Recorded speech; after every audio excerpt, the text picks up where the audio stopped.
Alrighty. Welcome, everyone. It's wonderful to see you all back here today. Because of the way that the July 4th weekend kind of threw us off, the way that these tests or these sections work is we're going to kind of be covering some content from what would be traditionally grouped with last week a little bit. So if it doesn't feel like it's incredibly new, that's fine, but it actually works kind of well because it'll be, hey, we get to review a little bit of last week before we continue on to the next week. So if you're confused why it seems like this is just related to the old content as opposed to something new, that's why, because of the way that the schedule got modified.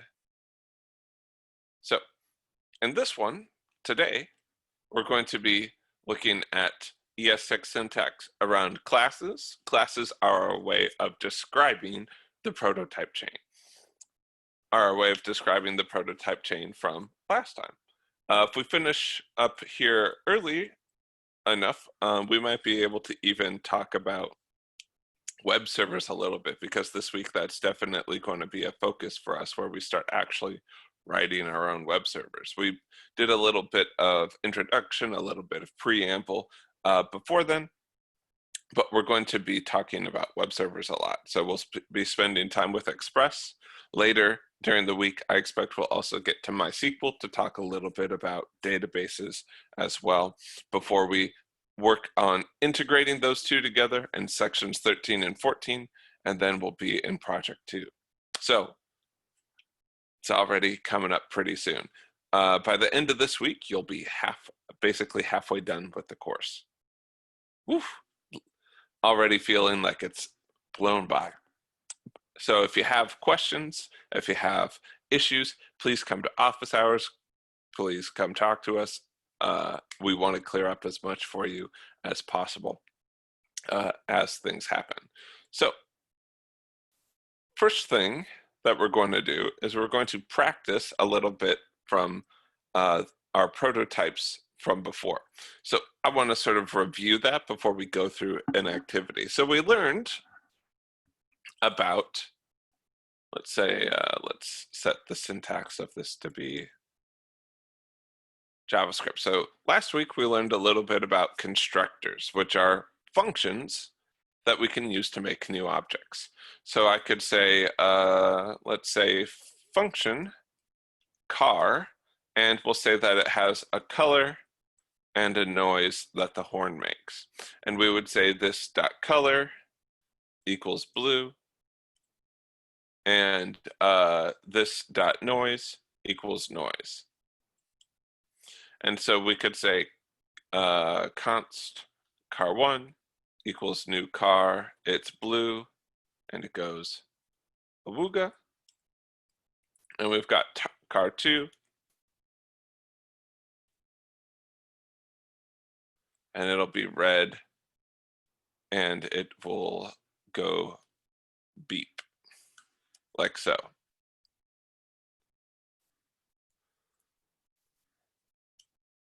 Now we're going to add one other piece on here, car.prototype.honk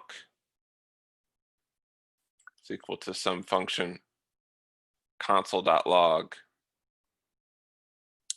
this dot noise. So then I can say console.log, well, let's actually do both of these.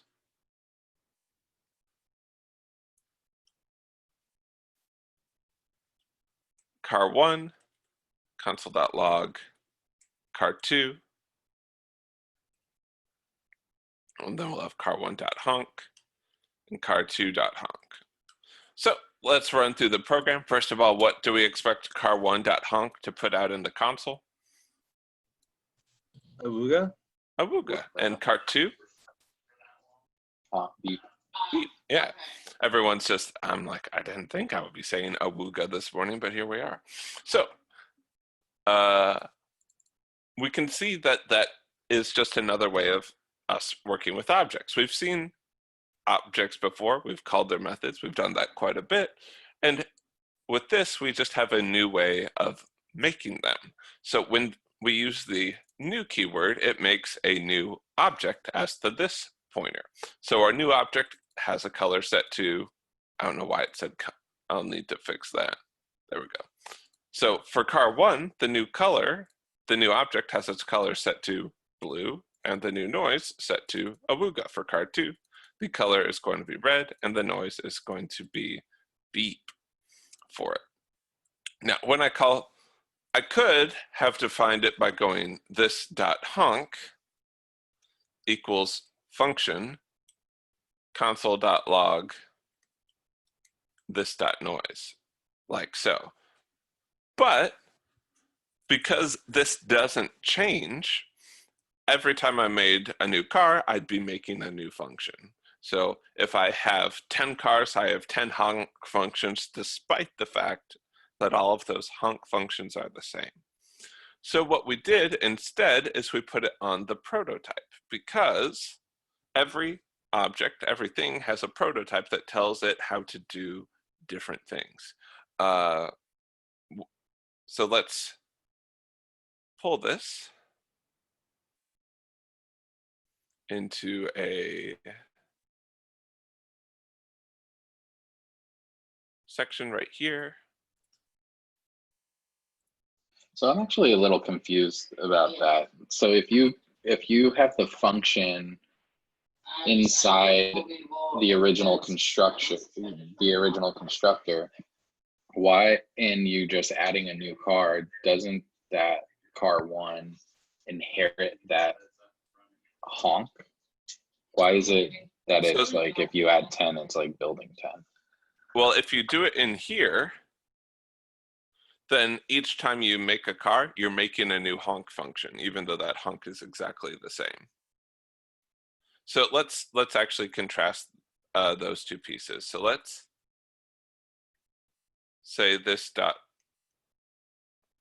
also ends up comparing functions. So if I say function is equal to function like this, let's say function ASDF equals function QWER, like so. Or let's say var A equals function and var B equals function. So if A is equal to B, they're false because the contents of them are the same, but they're not the same function, as opposed to if I said var C equals function, var D equals C, well, naturally C is going to be equal to D, right? Because they're the same one. So this sort of lets us say, hey, are these things the exact same thing, or are they different? Now, if we do this here, let's go ahead and put this dot honk back in here. And we'll say console.log this dot noise. And we'll take this whole thing. Oh, I have to refresh it. There we go. So if I say, is car1.honk equal to car2.honk? The answer is no. I've recreated it 2 times. They're 2 ones that happen to be identical. In fact, I can do that by looking at the car1 prototype. Car1. I see car1 has its own honk function. If I look at car2, it has its own honk function. And this is fine, it works, but I'm creating that my objects now take up more space in memory. And if you're working with a lot of objects of a particular type, this can cause issues. So instead, I might notice that car1 and car2 have the same prototype. So if I ask, hey, is car1 __ proto, is that equal to car2 __ proto? And the answer is yeah, those things are the same thing. So all cars are actually going to share this prototype. So what I'm going to do is I'm going to say, hey, I'm going to just put those there instead. So I'm going to only have one of these. That's a lot more clear. Thank you. Yeah. So now if I, let's refresh it. So now if I ask, oop, is car1.honk equal to car2.honk? They're the same thing because they exist on the prototype chain right here. And then if I need to call other things like toString or whatever, like if I say car1.toString, it's going to give me back, well, you guessed it, object, because that's what objects do by default. Of course, I could overwrite that, is the fun part. I could say car1.toString equals function console.log a plus this.color plus car. So now if I say car1 plus exclamation mark, oh no. Now if I say car1 dot toString, it says a blue car. And if I look at my prototype chain, I've got toString, which it will call first. It says, oh, look, we wrote this custom function here. Even though on my prototype chain, if I keep going, I can see the original toString function, which would give me back object. So whenever I call a function, it gives me the first one it can find along the prototype chain. Thank you. No problem. Cool. So what we want y'all to do is we're going to give you an exercise to warm up with, to just kind of remind ourselves about the prototype chain and a little bit about how we worked with modules last time. So I'm going to show you what we're going to be building towards with this as a GIF as an example. It's a command line application. And our command line application, unlike the weather search that we made last week, does one of is going to talk to the same API. It's the TV Maze API. And we can either ask, hey, what is the, tell me more about this actor, or tell me more about this show. So you see here, Node CLI show, the Andy Griffith show, and then it gives us a bunch of information about the show. And then if we type Node CLI actor, Jennifer Aniston, it'll tell us a little bit more about that. So it'll use the TV Maze API to help us out with each one of those. Now we've already divided this up into two different sections for you. One of them is going to be the CLI. And the CLI does things like, hey, let's break this into a couple of different parts.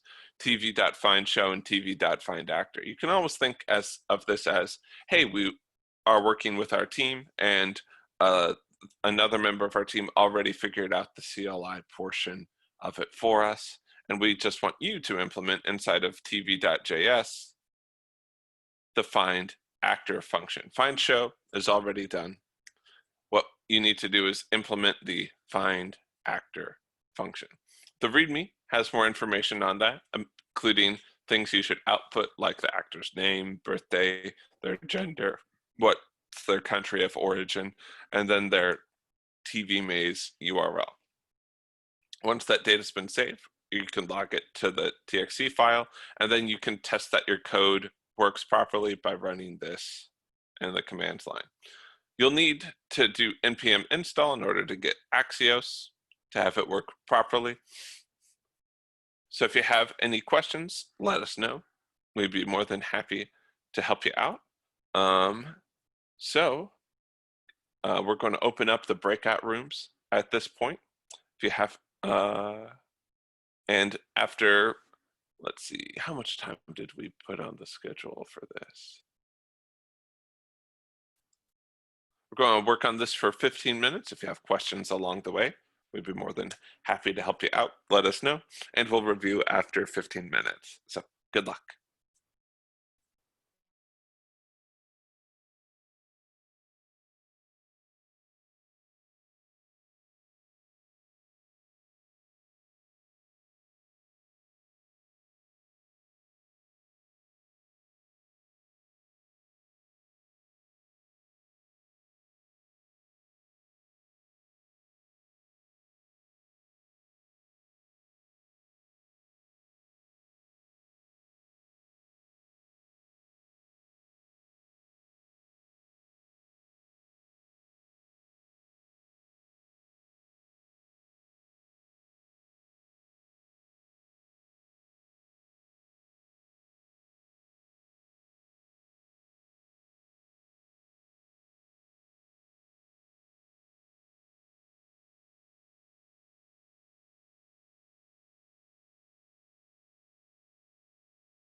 All right, folks, looks like we're mostly piling in back at this point.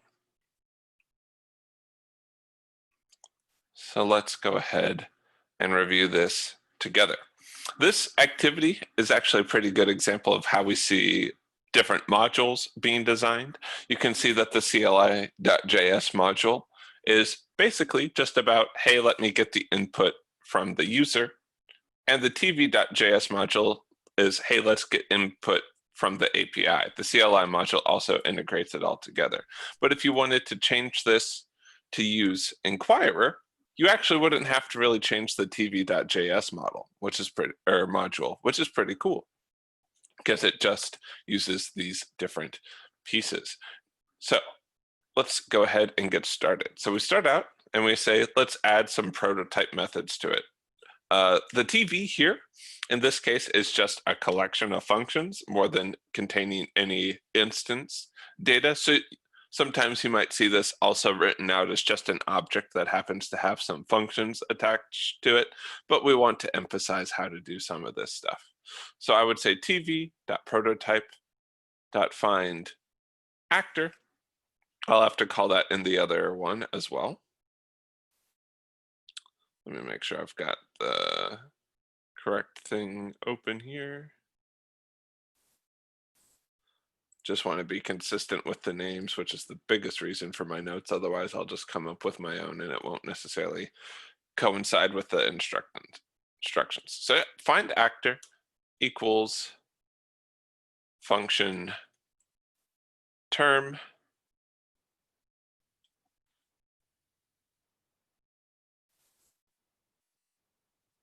So let's work with this. Now, if we went to the TV maze API or we checked in the README, it would tell us a little bit more about that. We see that it should follow this pattern, except we're going to, of course, replace Jennifer Aniston with our own. So I'm going to go ahead and copy this into here. Our const URL is going to equal this.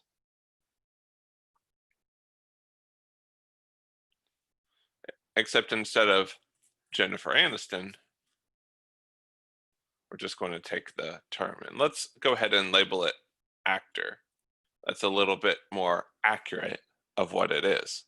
And then we're actually going to take a lot of what we see here, and we can even borrow some of the different formatting. So I'm just going to copy this. And if we look at the README, we don't want show, genres, ratings, network, and summary. It'll be similar. But we want the name, the birthday,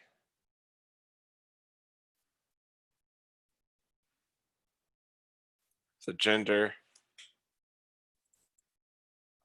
the country, and their URL. Now we can actually get all of this data out of the response by saying const name, birthday, gender, country, and URL equal to response.data 0. This will let us destructure all of that information.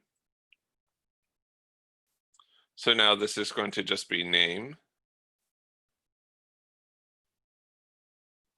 birthday, gender,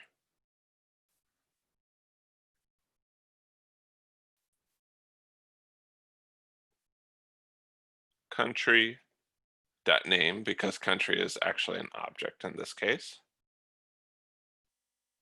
and URL. So that's great. Then it's going to just append all of that information into our log.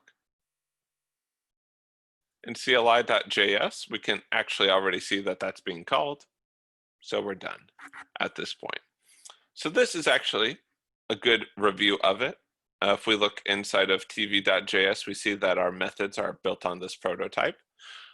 Some would say that the syntax here is a little bit awkward because there's almost no time when I want to put the method on the object itself. I almost always want to put it on the prototype, but I'm having to write it out here all on its own, etc., etc. So we're going to introduce a new type of syntax that got introduced with ES6 called classes. It achieves the same thing as we've been doing with constructors and setting things on the prototype, but it does it in a slightly different way. So let's think about the idea of a shape. I'm going to comment out all of these earlier, and then we'll see how we can gradually transform it from one to another.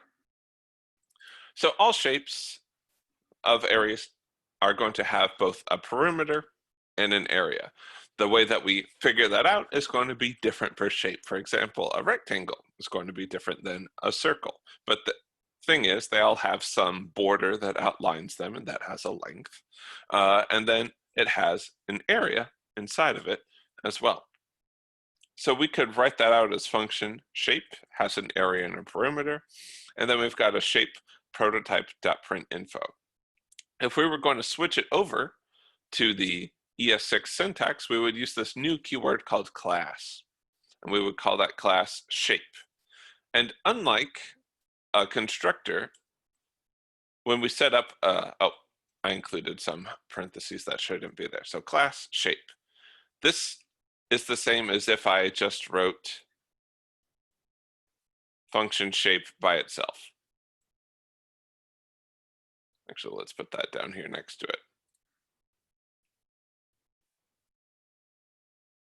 We'll sort of build the two in parallel next to each other, and so that you could see how the different pieces work. So this doesn't do anything for me though, and this is an empty constructor. And there's no place to pass my parameters. So I'm going to come here and say, well, this is technically more accurate. We have a special function within that shape, and it's always called constructor. And this is meant to be pretty much a substitute for this, or in this case, this. So we're going to go ahead and add an area and a perimeter to both of these.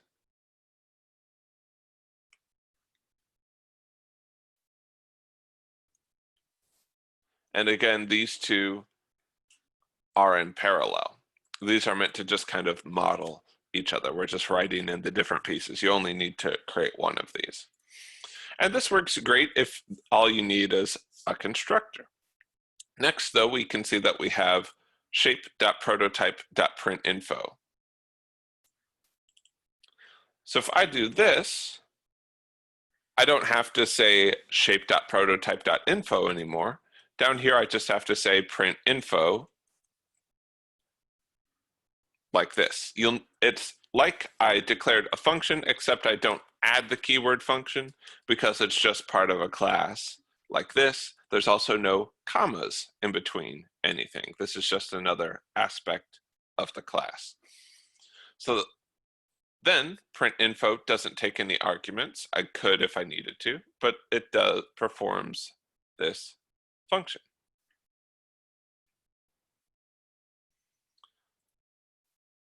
And I would write it just like this. So it's just a different way of writing it. You'll notice that the interior of these functions is exactly the same in this particular case. Nothing particularly novel about it. But we notice that we get to write things out a little bit less. We've got class shape, the constructor, and then printinfo. Every class will have a constructor of some kind. But if you don't write out constructor, that constructor just won't do anything. Kind of like we saw with TV in the last example. Our constructor in TV doesn't really do anything. It just says, hey, I effectively have a new object, and this is on the prototype somewhere. Same thing can happen with classes. Any questions about classes so far? So when you're writing the print info on the shape, is it going to the prototype still? Yes. So if I said, let's copy this to a place we can check that out. So we've got this, let's say const a equals new shape, and we'll say that it has an area of 10 and a perimeter of 10. I don't know if that's possible with shapes, but there we have it. So let's look at A now at this point. You'll notice that it's a shape and it has an area and a perimeter, but we don't see print info on here. But if we look at its prototype, there's the print info function. So it's doing the exact same thing, or just writing it differently. And this will come up a lot more when we start looking at subclasses and how we can extend the functionality of a shape to be something else. But this is kind of where we want to start, but excellent question. Other questions?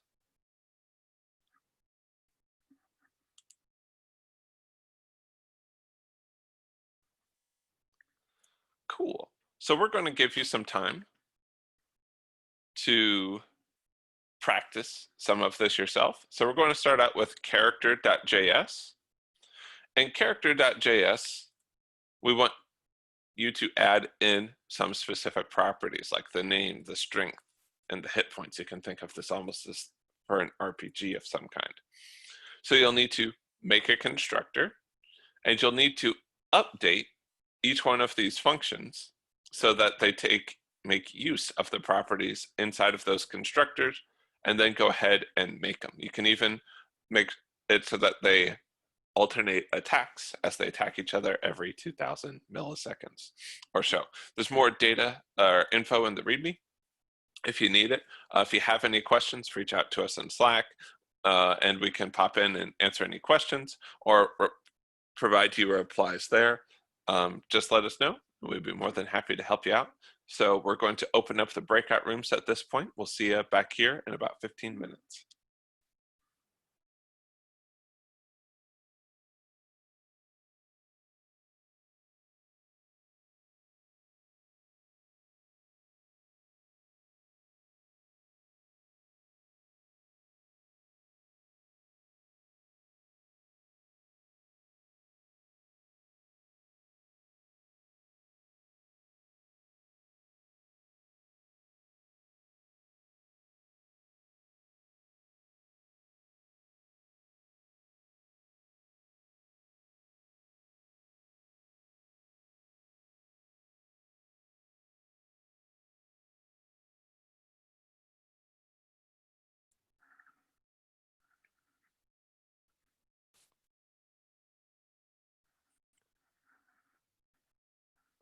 Alrighty, folks.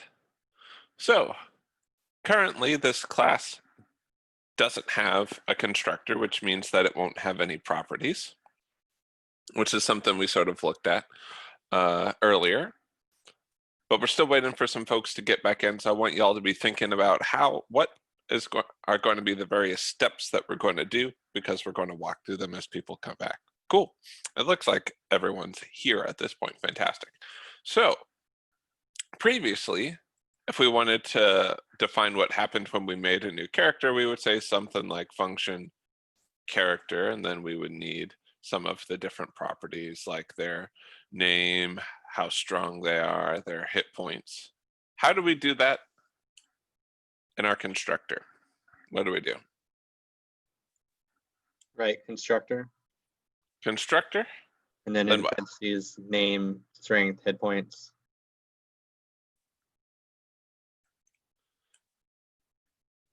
This.name equals name, this.strength equals strength.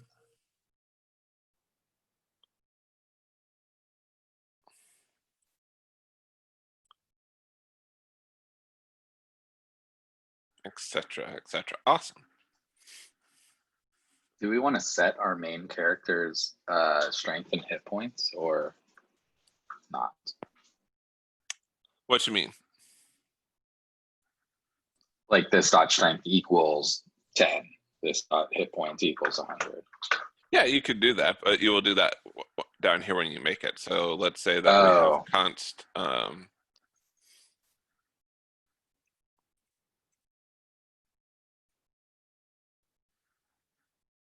something like that. So that's when we actually set all of those. If we give them a value, like if we might hard code something like this dot level equals 1, if literally everything starts out there. So you don't have to pass in values, but when you have variation, just like you would with a constructor, you want to put it that way. Cool. In the constructor, in the parentheses, if you put strength equals 100, is that a default one where if they don't give you a strength, then it is set to 100? Yes. But you'll always want to make sure that you do that at the end. So you would say like strength equals 75, or hit points equals 75, not minus. Like this, and that means, hey, if they don't provide a hit points value, it defaults to 75. And that's something you can do with any function, not just constructors with ES6, is you can provide default values for them. Which is pretty cool. So, next, we want to know stats for name are as following. So how do we replace this here? We're using template strings, so what should I put here? Money, this dot name. Money, this dot name. And we follow the same pattern for the strength and hit points. Excellent.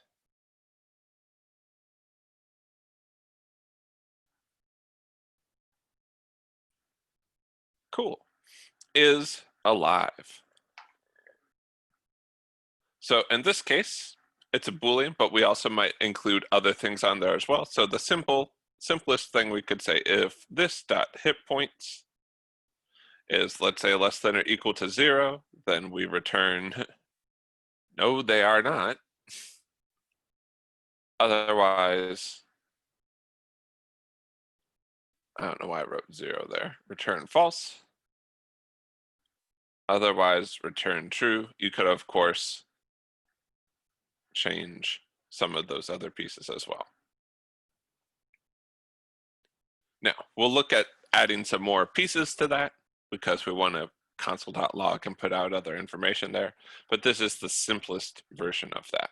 Next, if I want to attack an opponent, and let's assume that that opponent is the exact same thing as I am. There, it's another character.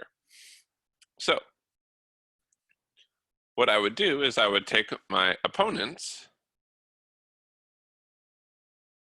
hit points. I wrote it all lowercase. And subtract my strength from it. Like so. And then I could also console.log out more information about it. So that's the core of what we needed to do. I want to show you a little bit of some extras that we could throw in to help with that in the solved version. So one thing you can do in the constructors is make sure that they are constructing the object correctly by throwing errors if they don't. So if they're missing a name, strength, or hit points, we say, hey, you're missing this.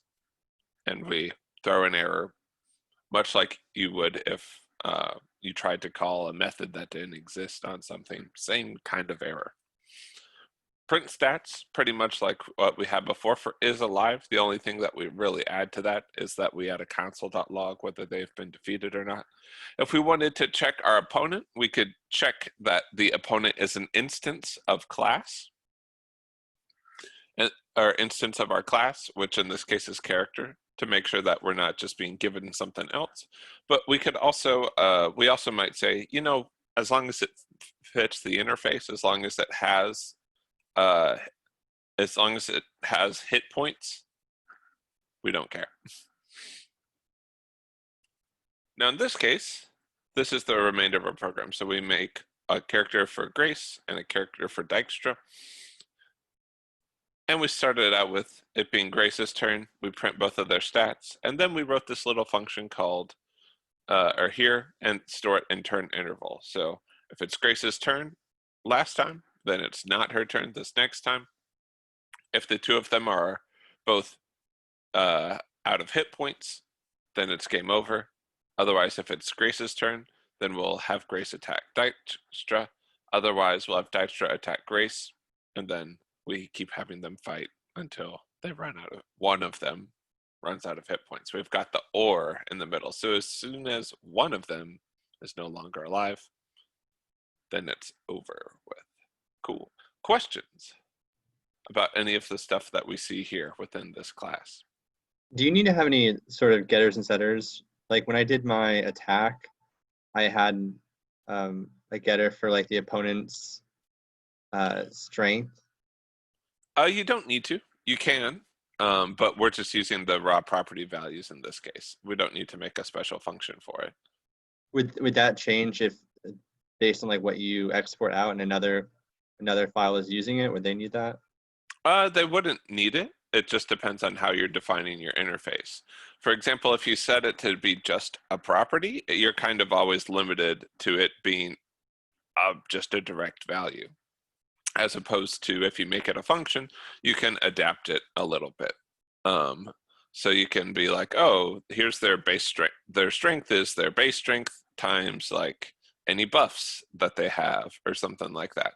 So getters and setters give you a little bit more flexibility, and because you can kind of change the contents of the function a little bit. And technically there are getters and setters that make things look like properties that are actually functions, but that's not typical. So a lot of times in JavaScript, you'll just use the raw values, but if you were being careful about it, you would make getters and setters to kind of future-proof yourself against what seems really simple being something more complicated. An example would be like when you're factoring in taxes or sales tax for something. You might start out, oh, it's really simple, it's just this number, but then you might be like, okay, now we're selling internationally and we have all of this other stuff that we need to keep track of. So it just guards you against having to refactor stuff a bunch by letting you keep it as a function at the beginning rather than changing it. But so you could absolutely have used getters and setters here. Not wrong, but not necessarily necessary either. Cool, but great question. Any other questions?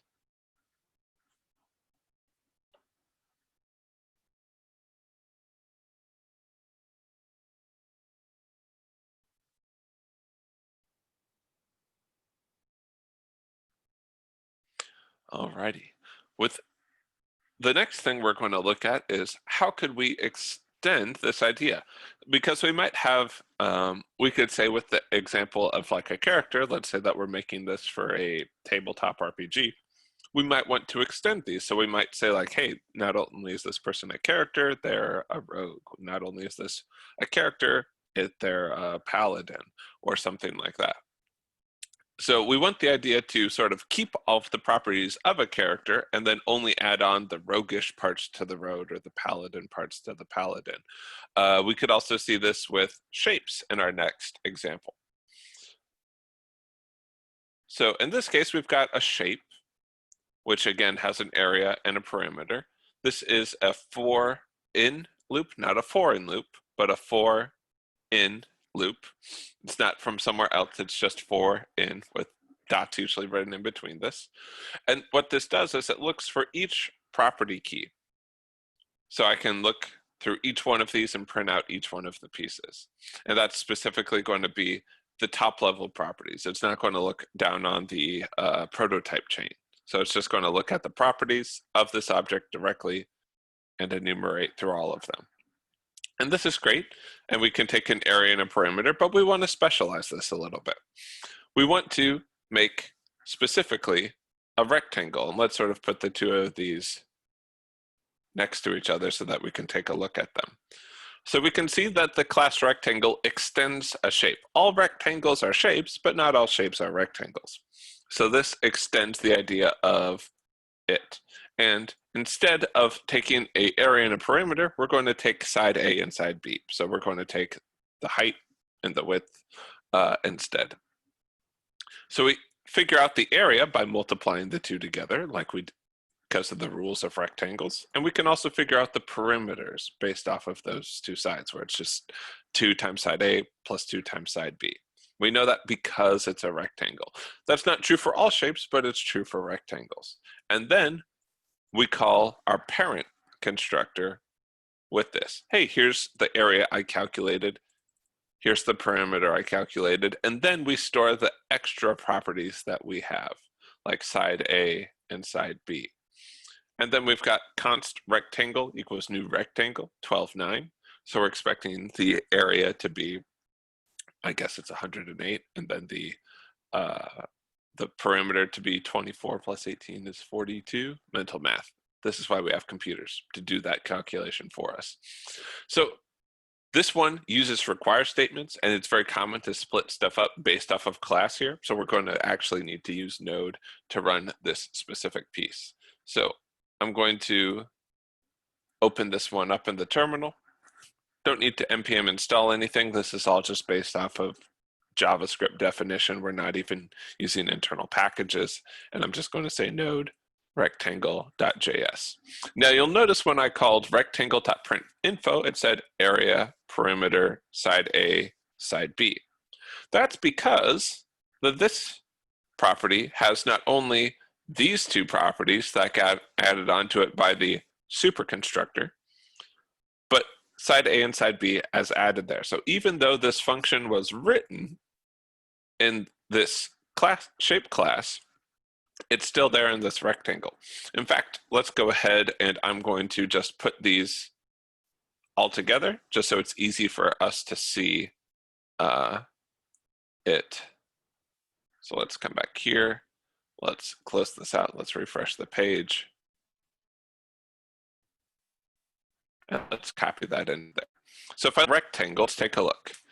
Rectangle is a type rectangle and it has these properties. The first two, area and perimeter, are added by the super constructor, and you always call super before you start setting properties yourself, because first and foremost, this is the shape. It's just a specialization of a shape. So you always need to call super first before you say this dot something, before you set its own properties. You can do some calculations to help you figure out how you're going to call those pieces, but you never set properties of the object before you call its super constructor.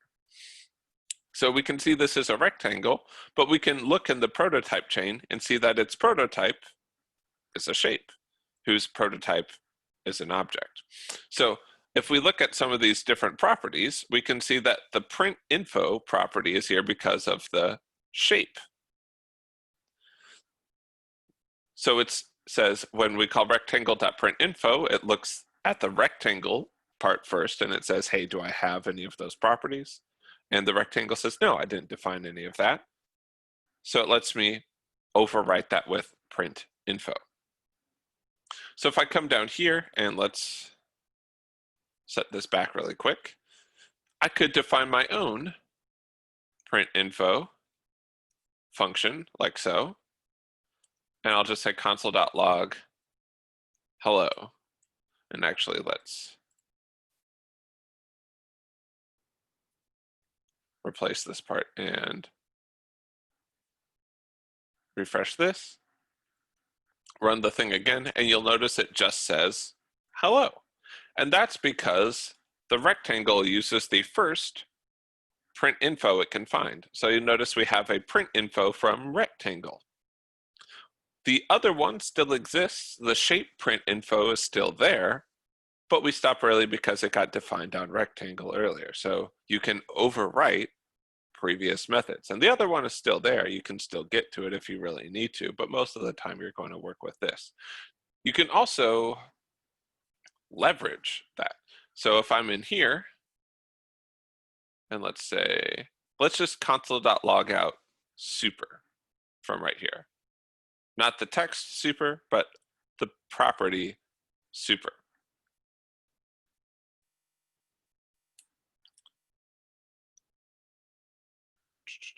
Let's call, I think that'll do it. Let me find out. Super keyword unexpected here. I'm trying to remember how exactly you get back to that instance. I very rarely have to do that. You can always say this.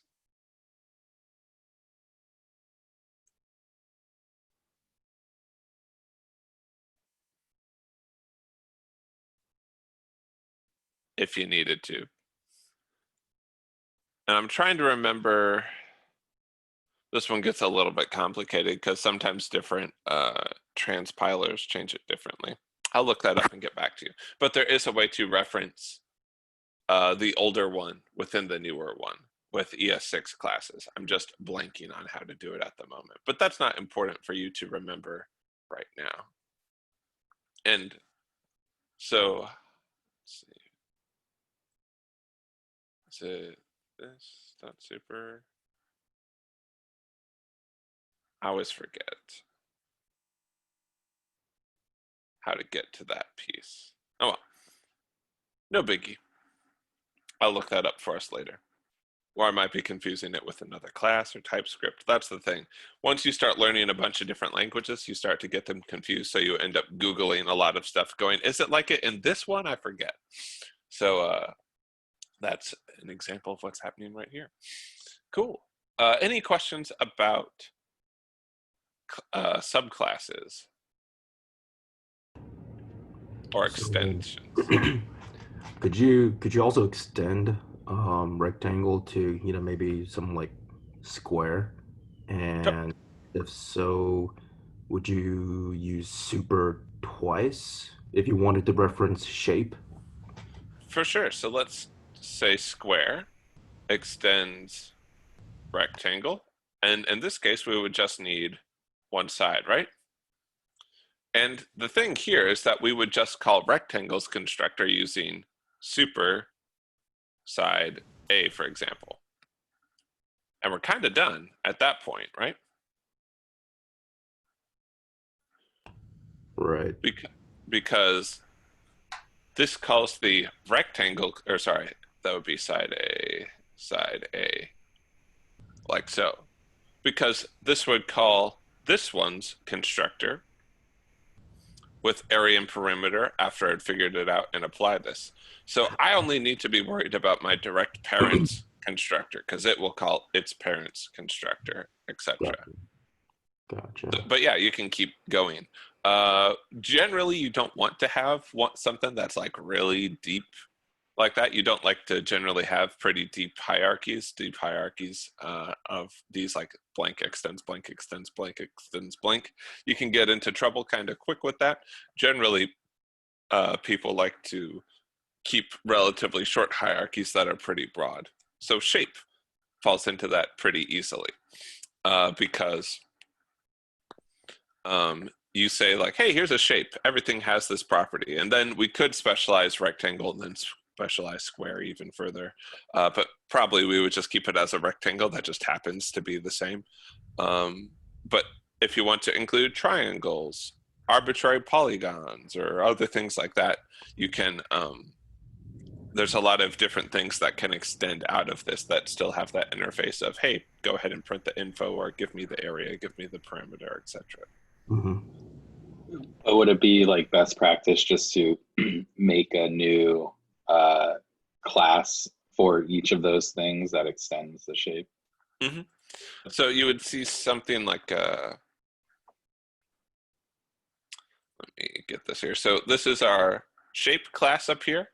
And so you'd have one of these for rectangle, one of these for circle, one of these for triangle, maybe some other shape like a pentagon or a hexagon you could throw on there. And this is generally what you want to see when you're doing class hierarchies, just one at the top and then a bunch of different things, because this helps unify all of that together.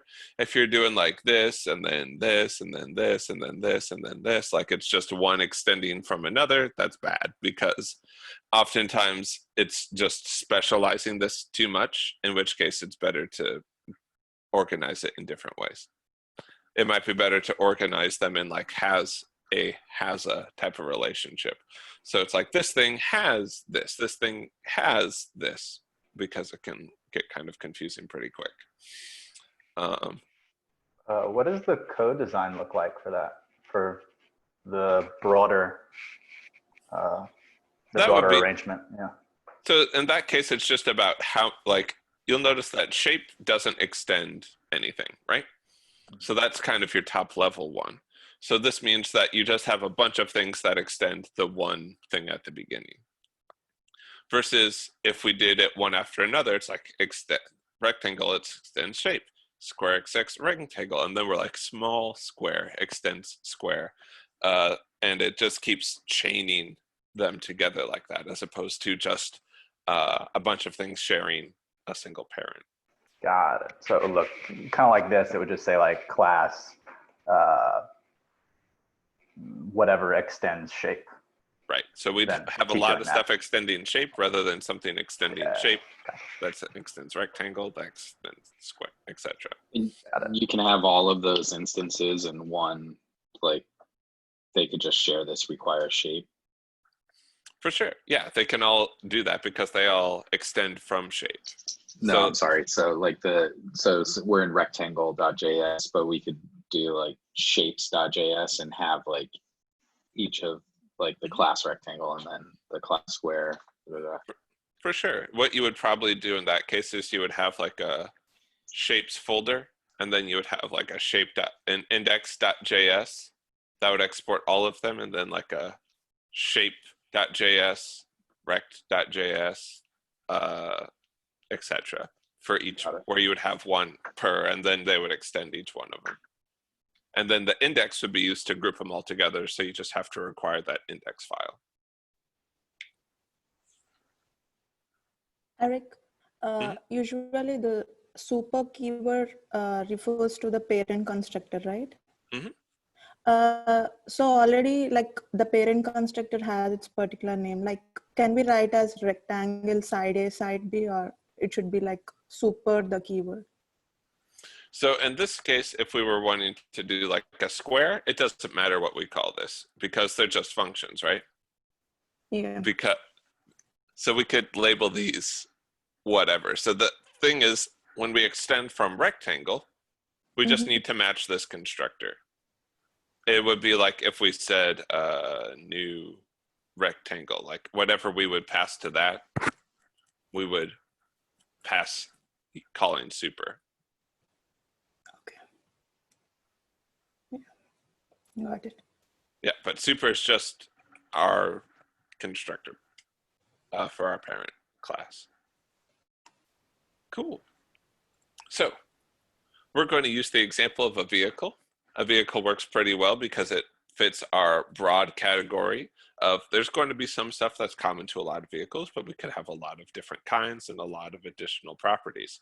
So in this case, we've got a vehicle. It gets an ID. We're just going to pass that ID into it.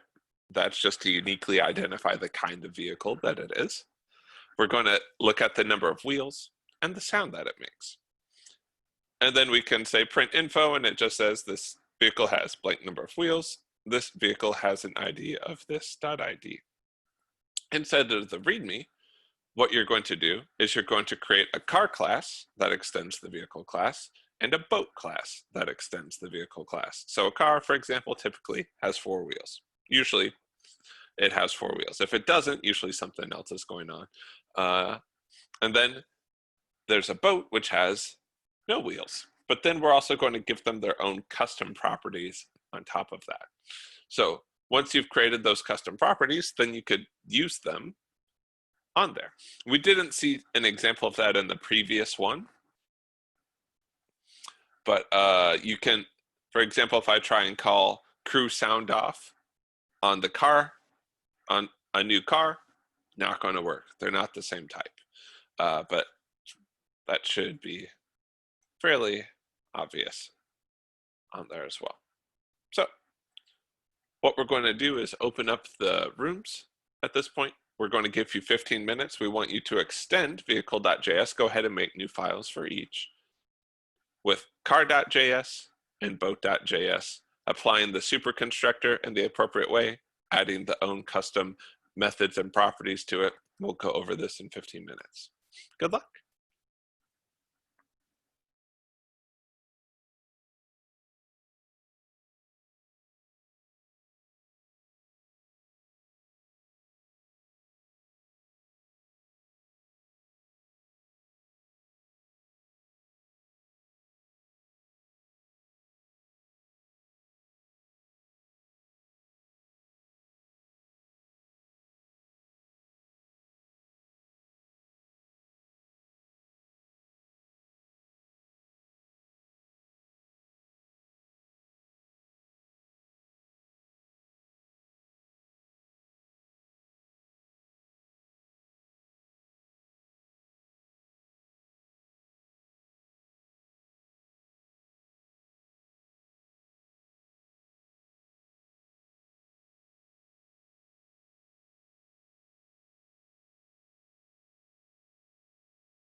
So it looks like people are starting to pile back in here.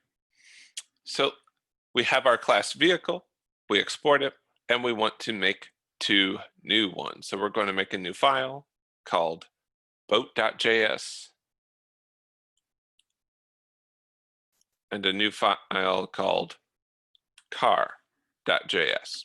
And both of these are going to be extensions of the original vehicle. So let's begin with, which one do y'all want to start out with, boat or car? Car.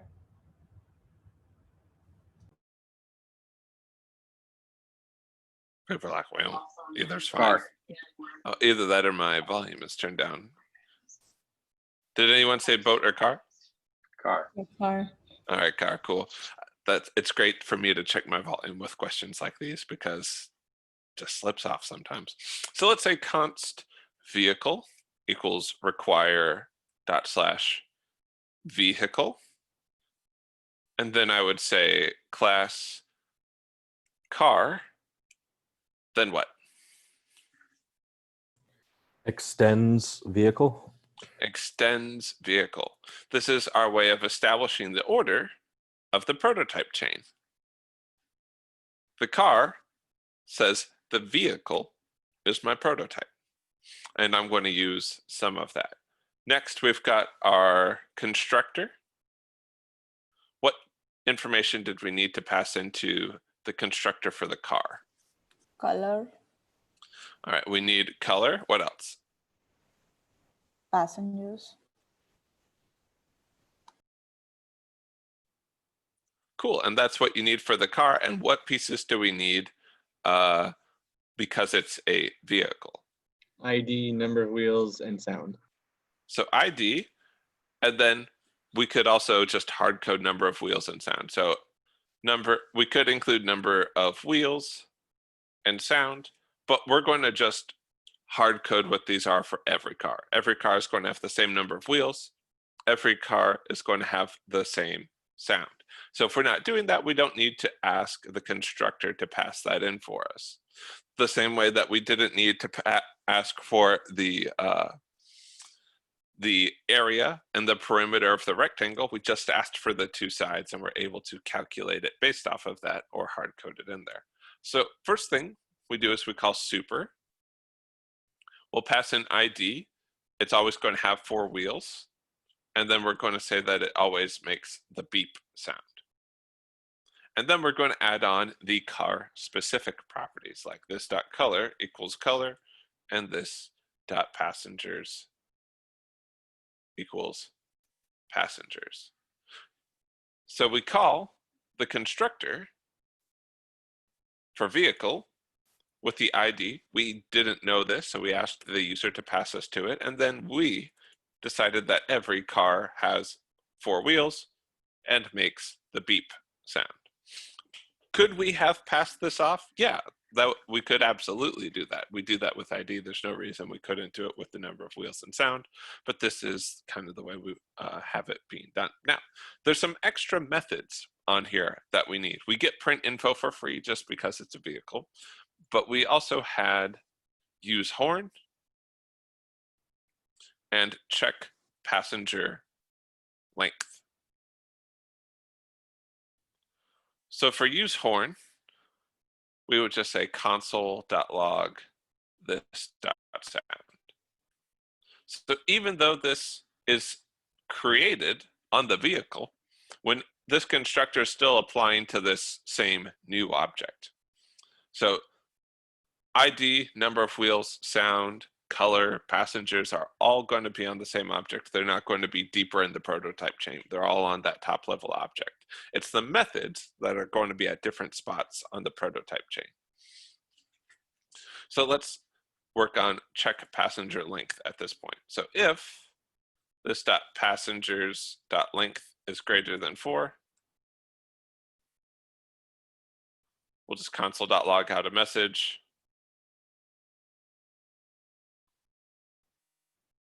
We only have room for 4. And all the spaces are taken.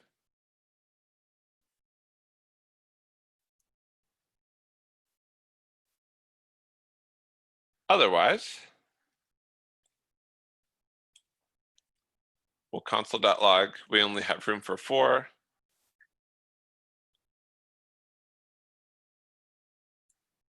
But we have, and in this case, and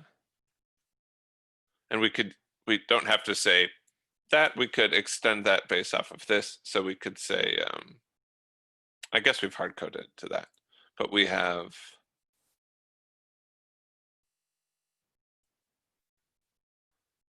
4 minus this dot passengers seats left, or passengers dot length, sorry. Passengers is an array. And we could put that in a variable, like we could say max passengers or something here. In this case, again, we've hard coded it to be 4 passengers, though that a statement isn't placed in a bunch of different locations. Now, this isn't necessarily the greatest one, because if I take a list of passengers, let's say, and you'll notice I have 5 right here.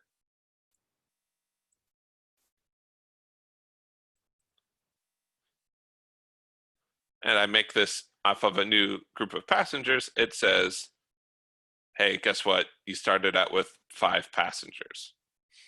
And it says, and so we could, it doesn't exactly work great. Where is it hard coded that it's 4? Right here. Oh, gotcha. Yeah, I don't know why I wrote that in there twice. But that's just hard coded to that number. And whenever I use the phrase hard coded, it just means, hey, this isn't set as a variable. We literally have what some call a magic number in there. So yeah, where it's like, yeah, it's just this. And you're like, cool. What's the 4 for? And people are like, a little bit. So it feels a little bit magical, and it's not very well described. So this is going to tell us if we only have room for 4, there are too many passengers in the car. So now if we run this,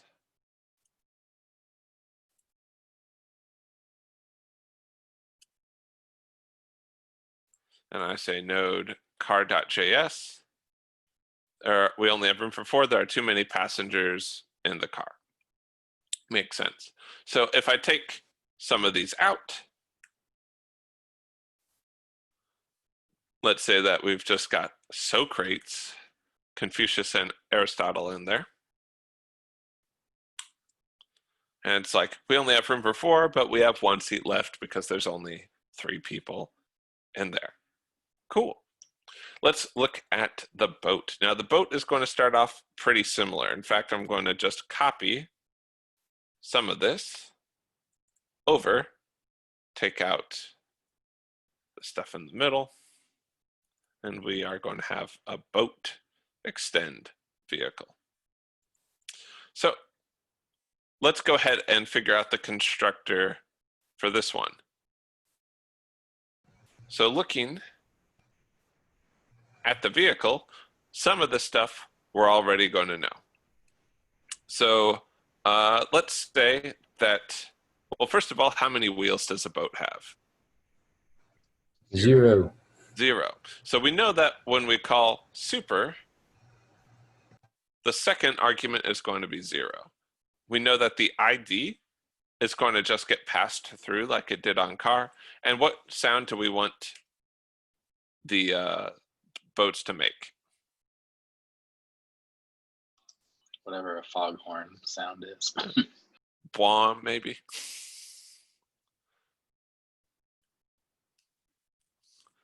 So we call super with ID 0 and bwom. And of those, the only one that we needed to get from somewhere else is the ID. And so we had some other things that we wanted to keep track of too, like the type and the crew. So we can say this dot type equals type, and this dot crew equals crew, And then let's say const A equals new boat.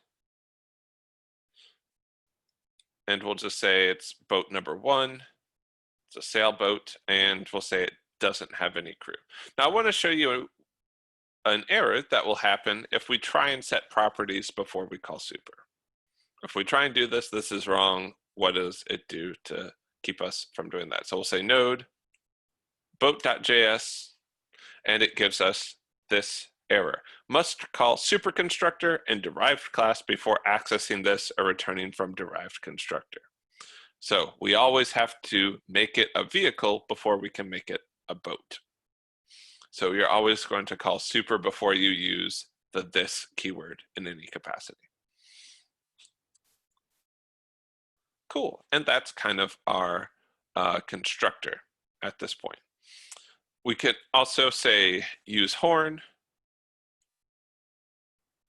console.log, this.sound. You'll notice that car and boat both have use horn. The temptation might be, well, let's just move that into the vehicle class. But the thing is, that might not belong with a vehicle. For example, you might be like, hey, I have a bike, and this bike has a bell. It doesn't have a horn, so adding a use horn feature to it might not be there. So you might end up with some duplication in your children classes, but that doesn't mean you necessarily need to make a new class or move it into the parent as well. So you don't need to completely dry it up. So a little bit of overlap is okay when we do stuff like this. Next, we've got crew sound off. We're going to say this.crew.for each. Let's take each crew member, and we'll have them say their name.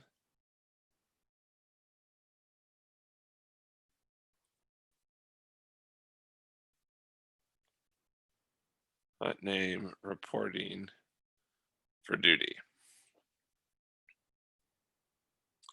Let's go ahead and grab some people that are pretty famous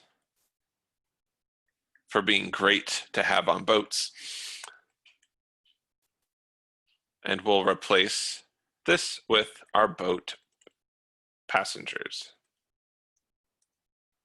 So now if we run this whole thing, and we'll call a.printinfo, or we'll just call it boat. Give it a better name. Boat.printinfo, boat.usehorn, boat.crew sound off. Let's run it. This vehicle has no wheels. It has an ID of 1, Blom, and then Blackbeard, Mary Reed, Henry Morgan, and Madame Sheng all reporting for duty. Cool. Well, with that said, it is now time for lunch. When we get back, we're going to look at using this with multiple classes, and then we're also going to see how we can put all of that together into a little mini project for you all to get some more practice with all of this, practice dividing stuff up into different sections and using classes to represent different parts of the program. But it's noon at this point, so we're going to go ahead and break for our lunch. We'll see you all back here at 12:45.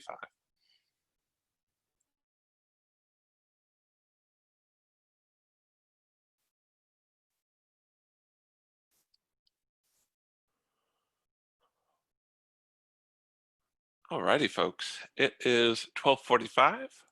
Welcome back. We're going to talk a little bit about, hey, if we're using multiple classes, what does that look like? And then give you a chance to put some of this stuff together this afternoon, which should be pretty fun. So join me in looking at number 22, part 22. You can see here we've got 3 different files here already. A lot of these are just going to include how these different pieces can work together. We have different things that sort of encompass different items, for example. So this is class. This is a class item, and it's got a title and a price and no methods. It's just used to help us work with data in different parts of the application. Sometimes you'll see stuff like this where it's just a constructor, and part of that is to enforce the kind of item that you get. Since JavaScript is not strongly typed, you might do things to do, you might use techniques like this to enforce what the style is. We're not doing that here, but it's a common occurrence. The order one uses that item, and it's got a couple of extra properties. This, you'll notice, references the element itself. So this is talking about the class. Sometimes this is called the static variable, and this is a variable that's sort of shared between all of the orders. It's about the order, but it's not specific to any particular order. So in this case, we're doing that to give it a unique ID, starting with 1, and then each subsequent one will just have 1 higher each time we make it. But we need to store that information somewhere, so we store it on the order itself. So that's why you see order.lastID++, and the order.lastID starts out at 0. So the first order will have an ID of 1, the second order will have an ID of 2, the third order will have an ID of 3, so it's just auto-generating one for us there. Lastly, we've got our class restaurant, and this is where most of the other stuff gets used and where we actually write all of the program. The other two just kind of use this. So we can see that we make a new restaurant, we set a couple of different items, we set an order for each one of those particular items, and then the restaurant takes each one of those orders, and then the restaurant prepares those orders. So let's run through the specifics. So inside the class restaurant, we have a name, orders, and revenue. Whenever we take an order, we add the price of the order of the item in there to our revenue, and then push it onto our orders. So console.log added the order number and then print out the revenue. Print revenue is just a print statement. Prepare orders is going through, and it sets an interval so that every so often we go through our list of things that we need to prepare to sort of simulate this taking time. This .orders.shift is just like pop, except it's from the front of the list instead of the back of the list. And we call it shift. So let's give it a run through. So go ahead, open this folder in the terminal, and we're going to run node restaurant.js. So we added an item to the queue, and then you'll see that they slowly were prepared over time. And then we've made $11.49 so far. Excellent. So you can see how we put multiple classes together and we leverage them. So item is just there for the data type.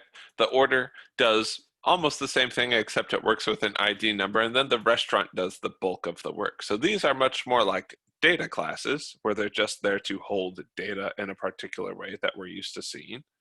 And restaurant is what actually ties all of those together. So you can see that we use these different parts. So when we make a new restaurant, and then we make these new items, you'll notice that we just say, hey, we have a new item. It's a burger, it costs $5.99. We've got a new item, it's a soda, it costs $3.50. We've got some chips, it costs $2.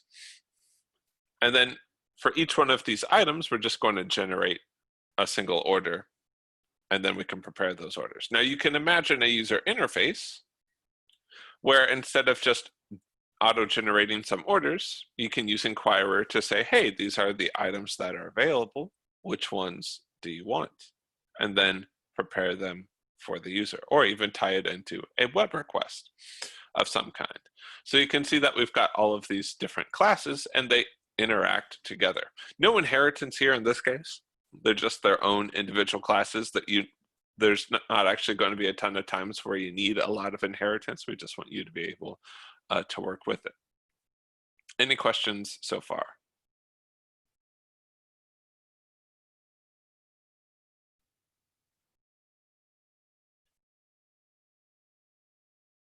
All right, so we want to give you a chance to practice with some of these. So we're going to start you out with an unsolved file right here, and this isn't going to be a restaurant, but a toy store. So we sort of start out with the class toy, but we haven't fully defined it yet. We're going to make a list of toys based off of that. So you can see the constructor in action here with the name, the price, and then how many we have. You're going to need to actually fill in the toy class for that to work. Inside of the store, we have a constructor and we've got print revenue and welcome, but we don't have those values in there yet. This one isn't finished as well. Our index.js is already done. You can try uncommenting these to use them as well, but this one's pretty much, file's pretty much done. We just want you to fill in the store constructor and methods and the toy constructor and methods. The toy one's a data class, so you don't have a lot to do there. If you look inside of the test file here, you can see that we did TDD, where we have all of the different tests in place. Here's ones around the store itself. So it says, hey, all of these should work. So when we do each one of these, this whole section of the store should work. So you can use that as a guide for your tests. Right now, if we run those, let's go ahead and open this up in the terminal. You'll need to run npm install to get Jest downloaded on the machine. Hopefully it doesn't take too long this time. I think I still have it in my npm cache. So we'll see how long that takes. But if you just run npm test, it'll run Jest, which will come in here, run the test, and you can see if your tests pass along the way as kind of a way to verify, hey, did all of this work? Cool. So the README tells you all the properties that should be there for each one. It helps lay it out. If you need additional help, just let us know. We'd love to help you out. We're going to work on this for 20 minutes, and then we will review it, and then we'll begin our mini project to help us get familiar with all of these concepts. Cool. So we'll see you in 20 minutes. Good luck. Let us know if you need anything.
Alrighty, folks, looks like we're all back at this point.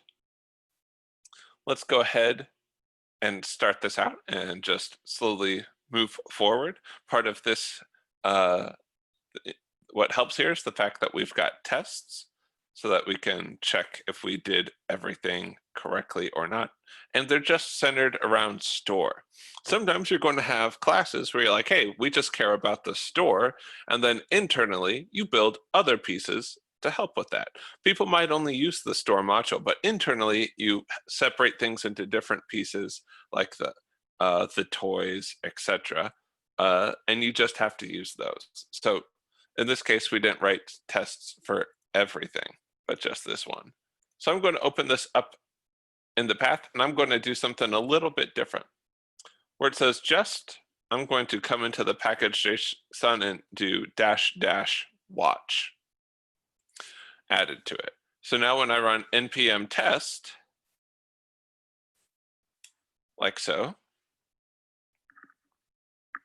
what it's going to do is look for all of those. And let's just run all of my tests. And it says, hey, these tests failed. All of these different tests failed. So we're going to see if we can get them to not fail. Now to do that, we're going to have to start out with some of these ones, like the toy. We need to make sure that that data class works. So we have a constructor, and that takes 3 arguments of name, price, and count. And we just say this dot name equals name, this dot price equals price, this dot count equals count, or how many we have in the store at any particular time.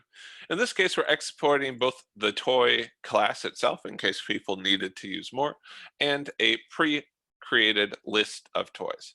Now you'll notice that after I ran this, I can run it again really easy in the terminal. I can press F to only run all the failed tests. Unfortunately, that's not enough to actually pass any of my tests. That will change, however, when I come up into the store and I start adding some of the different pieces.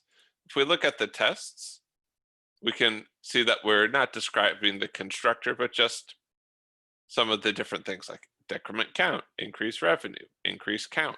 So let's start with decrements count. It decrements count when we process product sales. So let's work on those methods. So we come back to index.js. Inside of index.js is our actual thing. So we can see it has all of that. Now let's go to store. So we've got name and stock. This dot name equals name.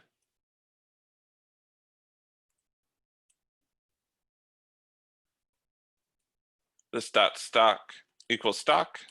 And then we've got this dot revenue equals 0. We don't need to pass it in as 0. Revenue just starts at 0 to begin with. So now our print revenue statement should work, and our welcome statement should work. So if we had tests around those, which in this case we don't because we just have them around some of the other methods, those would begin to pass.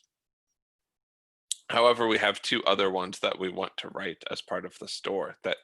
So we're going to have process product sale for a name is one of those, and then replenish stock name count with another one.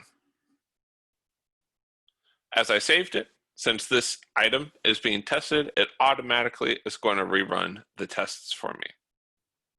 Still isn't quite working. Still haven't turned it green.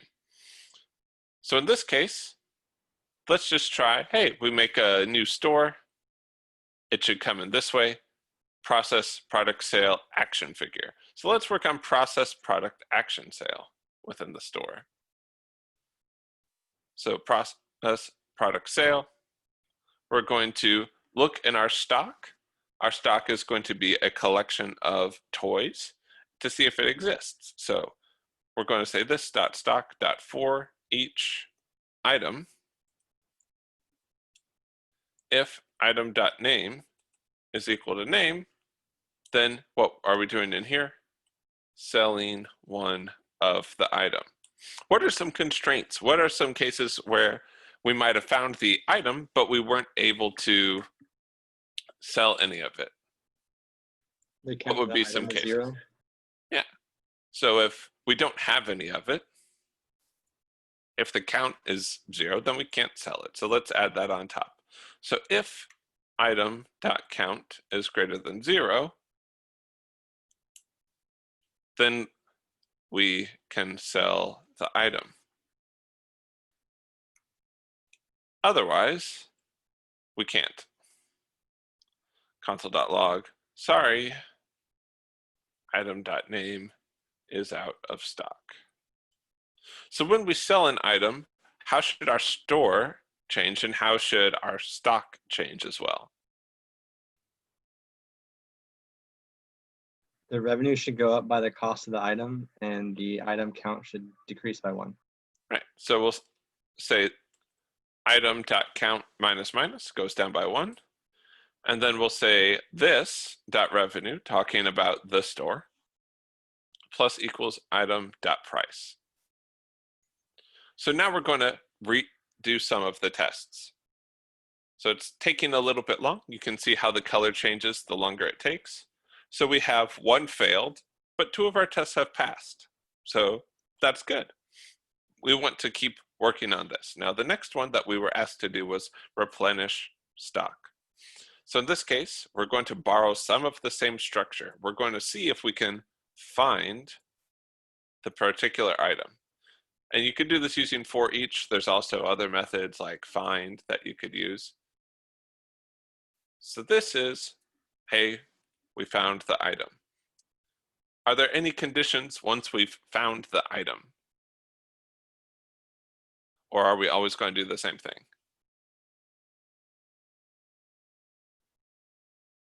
Well, what is the same thing that we want to do in here?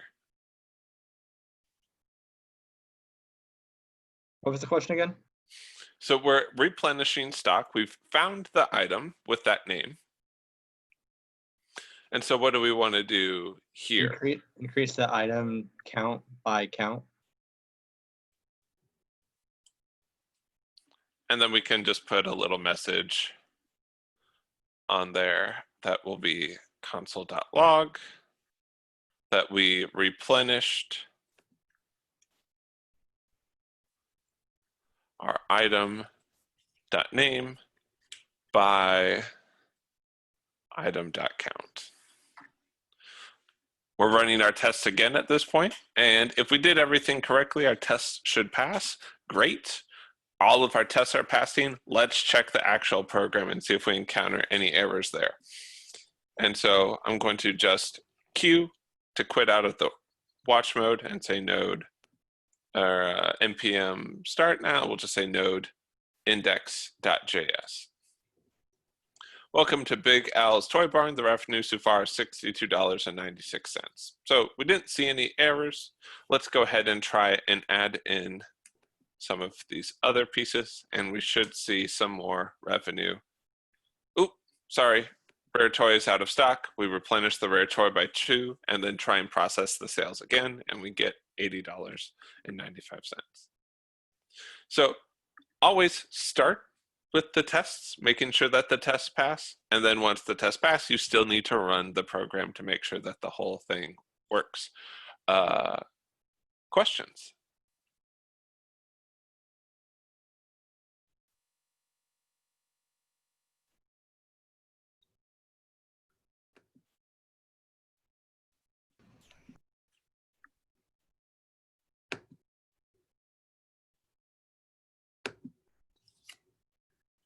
What was that watch thing you were doing again? So in package.json, if you add -- watch, when you run npm test, it'll keep them active. So as you keep changing the thing, it'll update. Okay, thank you. Yeah, that's just a little command you can give to Jest, which you can actually use in this mini project that we're going to work on next. Now, this mini project is going to be a word guess game, kind of like Hangman. So with the word guess game, you're going to have a word, and that word is going to be built out of letters, and then you're going to try and make a game based off of that. So your file should contain at least 3 letters or 3 files. Your program should contain at least 3 files. One of them is going to be one to represent the letters, one of them is going to be to represent the word, and then the other one is going to represent the game itself. You'll be using Inquirer or prompt npm packages. I recommend just using Inquirer because you have some familiarity with it already. Here's a description of the letter JS and the word JS, and nicely enough, there's already a test folder with some tests written for it. So you can see like, hey, this is how the letter class should behave. Hey, this is how the word class should behave. Now, we don't start you out with a package.json or anything, so you'll need to npm install jest and make sure that you've got the test script in place, just like you would for any other project.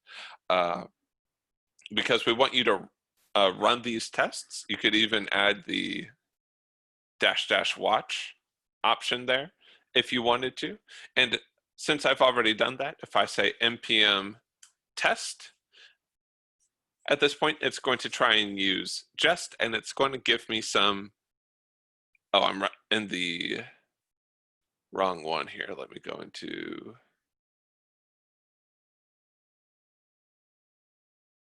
there we go. If I say npm test, I'm going to get some errors already, where it's going to say, hey, the files that I'm pulling from don't exist. So you can see that they are set up to be /lib/letter and /word/test. Since these are kind of resources and they're not really a program in and of themselves, oftentimes you'll see these, certainly in other npm packages. If we look in, let's go to, let me grab, I believe Inquirer does this, I'll double check.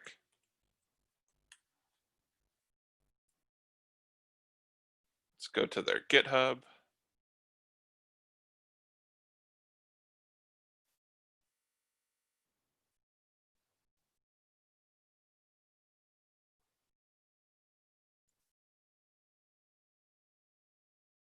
Yes, so sometimes they'll call this things like packages, or sometimes they'll call it things like library. Lib is another common description for it. I was hoping it was on that one. I didn't quite remember if it was. So I'm going to make a new folder called lib. Inside of that, I'm going to put my new folder. One of them is going to be word.js, and one of them is going to be letter.js. These are the two ones that have the unit tests written for them already in here. And then I'm going to make one more file called index.js, and this is going to be the actual program that ties it all together. So that kind of gives you something to begin with. We're going to take quite a bit of time to work on this. The TAs and I will be dropping in on the groups to check on how you're doing throughout it. But we're going to be working on this for 60 minutes, basically the rest of class today. We'll take a little bit of time at the end and review it during office hours. And then on Tuesday, we're going to talk more about web servers finally, which should be pretty fun. So we're going to work on this for the next 60 minutes. The TAs and I will be rotating through the breakout rooms. So if you're encountering difficulties, feel free to ping us, or if we're there already, just ask the question. We'll see you in your breakout rooms, and we'll review this in an hour. Good luck.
Alrighty, folks. It's 2:30, which means it's time for office hours. During office hours, we're going to sort of review this activity. and depth. We're going to take a few minutes to just get everything set up. I'm going to go grab a quick drink of water. If you want to, that's a fine time to do it. And then we're going to go through it. So if you have any questions, it could be like, hey, on the README, I wasn't sure about different pieces. It could be, hey, with this piece of code, I wasn't sure what to do. If you have any questions like that, we'll be spending most of the time just covering and answering those, as it's a good way to sort of understand some of the different pieces and how they're being put together, as we're definitely going to be using more and more files and more modules throughout the rest of the course. So if you have questions, now is a wonderful time to ask them. And this is a wonderful activity to practice more, especially if you didn't finish it in the time allotted. You'll be able to go through the solution with us, try it again, watch the video, go through the solution again, and you can use that as part of your study hours, in addition to all the homework hours that you might need to do as well. So we're going to just take 2 to 3 minutes. If you're on the wait list, we'll get you matched with a TA as they become available from helping other students.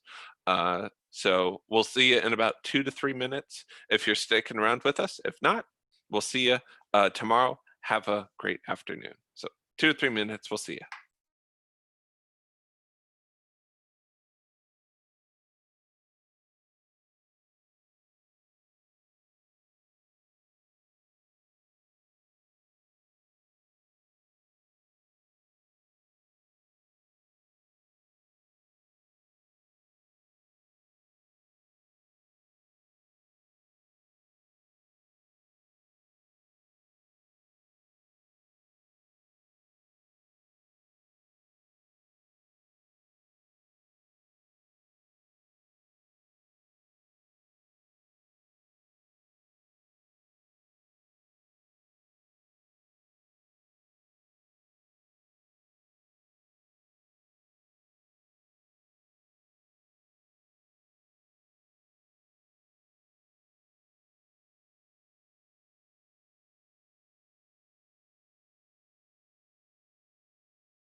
All righty, folks.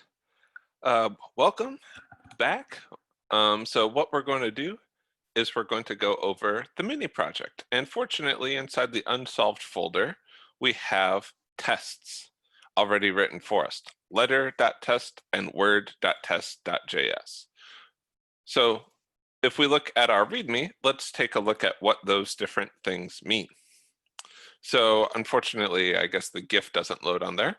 The completed game uses inquirer or prompt. You're going to guess a series of letters.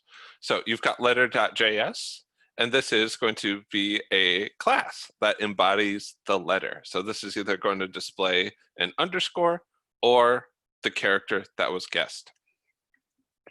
And it'll show either the appropriate thing or not, depending on whether it's there or not. So a string value is going to be held to say, hey, what's the underlying character? What's the character that this represents? We're either going to display a blank or that character, but the letter always knows which character it's supposed to be. A Boolean that stores whether it's been guessed or not. And we'll use that to sort of show, hey, do we display an underscore or do we display the letter? And a function that returns the underlying character if a letter has been guessed or a placeholder. If we look at our test, that would be letter.getSolution in this case.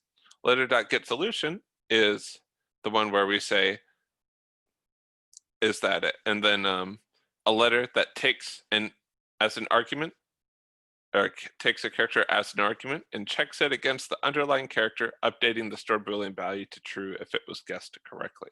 So if we look here, that's the guess method that we have right here. We also notice that we have toString. We expect that this letter's toString method to return an underscore if we haven't guessed the letter yet. So in this way, the test in conjunction with the README can help you sort of get a handle on what some of the different parts are doing. Now, to make this work, we needed to have a package.json. We have a dev dependency of jest, and then we need to make sure that the script is there. Oh, hold on. Need to make sure that the TAs are set up. There we go. Should be set up now at this point. So TA should be good to go. Cool. Sorry, lost my train of thought there for a second. Next, we've got lib, letter.js, and word.js. Now, when we import these, we expect these to kind of operate like a class. So let's go ahead and set that up at the beginning. So we're going to say class, letter, and then down here, we're going to say module.exports equals letter. And we're going to do the same thing for word, except it's going to be, of course, word. Next, I'm going to make sure that my tests are set up so that I can just keep running them over and over again. That's why I added --watch here.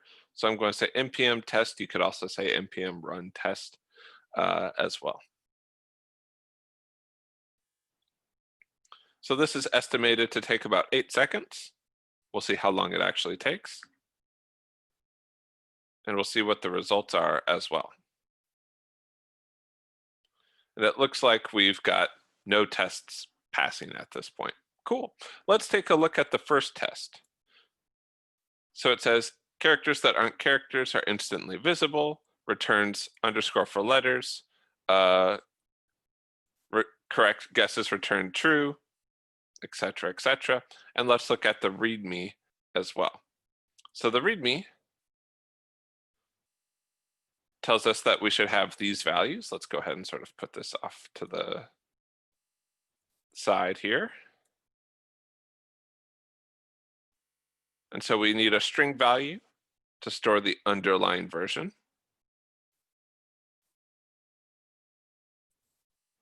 And so let's say, all right, this dot character char equals, or sorry, I need to put that in a constructor. Let's see, we'll take in the character, and this dot character equals character. All right, a Boolean of whether things have been guessed correctly or not. This dot guess equals false, or if we, so we'll put that there. If we look at our tests, however, we can see that they're testing against a property called visible. So let's use that instead. So we're going to, you could either update the test or update this one. So as long as you make sure that they're consistent, that's fine. And so this dot visible is going to be equal to false. Now our first question test is actually going to go against that. So characters that aren't digits or letters are instantly visible. So we're going to use a regular expression to help with this. So let's Google JavaScript tell if a character is alphanumeric.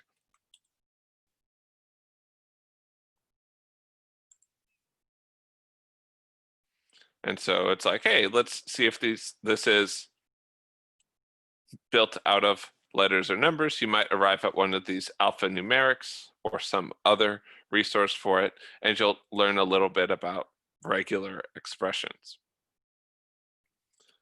We're going to just hard code this in there. So if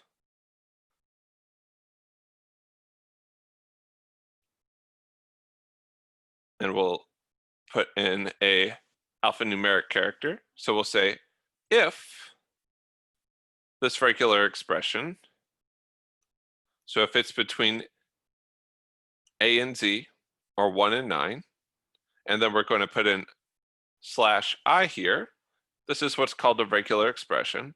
This says, hey, this will match anything that is between A and Z, or 1 through 9. If that matches with our character, sorry, we should use test. Some different languages use different ones.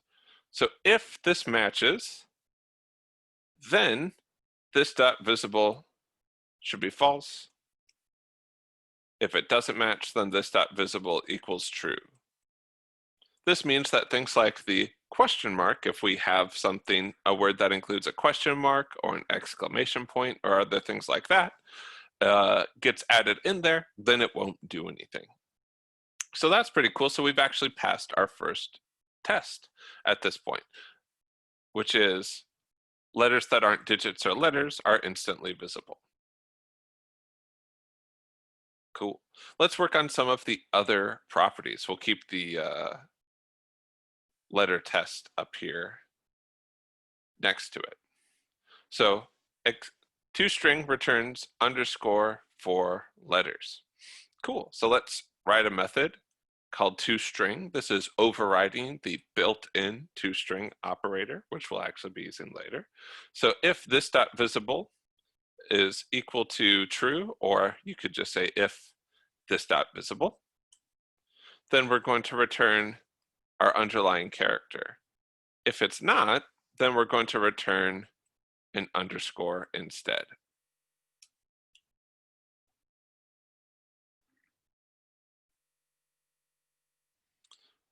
So we still got a number of these failed, but we have one more test passing.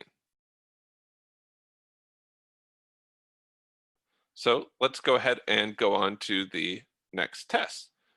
If we guess something correctly, we want that to return true. So let's write a method called guess.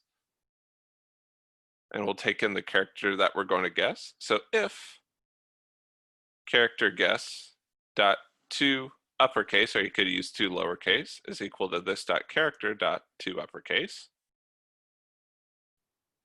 This way we don't have to worry about the cases matching. So if you use a capital B or a lowercase b, it'll still match to whatever b it was.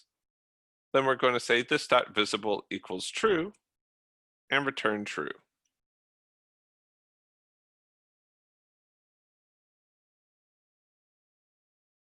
And we can see if we scroll down that we've got another test that passes now.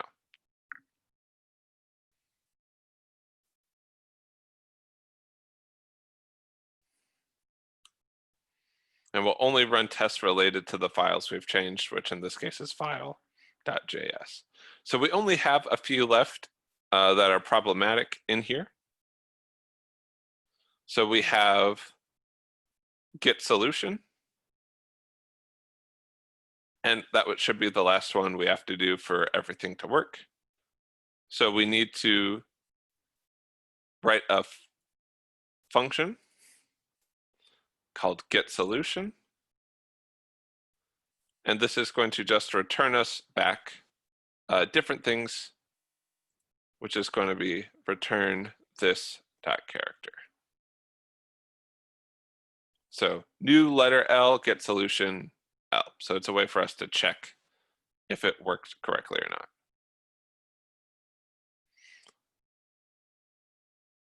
So let's check on this.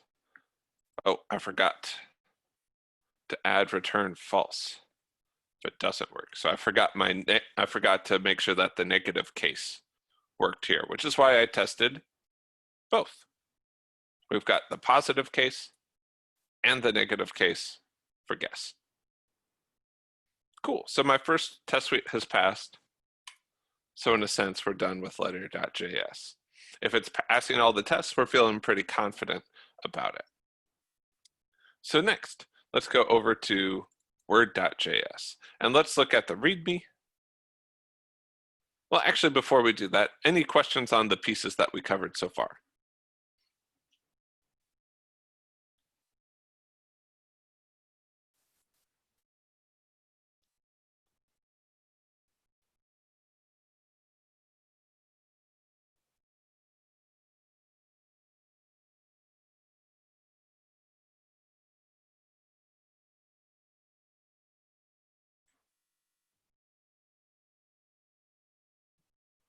Alrighty, well, let's continue. So with Word, we're going to leverage this so that different pieces work. So let's look at word.test on here. There's a few things like here, like guess letter, guess correctly. This one is a little bit less exhaustively tested. Let's consult the README. So if we're looking at word.js, this is going to contain a class called Word that depends on the letter class. That's why we did the letter class first, because Word depends on it. We want to make sure that it works. This is used to create an object that represents the current word the user is attempting to guess. This means the class should define an array of new letter objects representing the letters of the underlying word. So we're going to leverage our letter class, and instead of just having strings or characters there, we're going to have an array of letters. We're going to have a function that returns a string representing the word. This will be underscores if that letter hasn't been guessed yet, and the letter if it already has been guessed. And the file containing the logic is going to work on with a game there as well, but we're not at that point yet. And then a function that takes a character as an argument and calls the guess function on each letter object, depending on if it worked or not. So let's go to word.js and put word.test.js and our README on another side. So let's start with word.js. Move this over to the side here and we'll close this, make this a little bit more visible.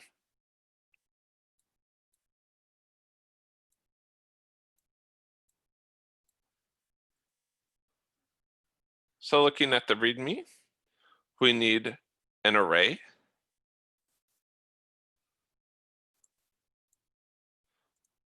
We can choose what to call it.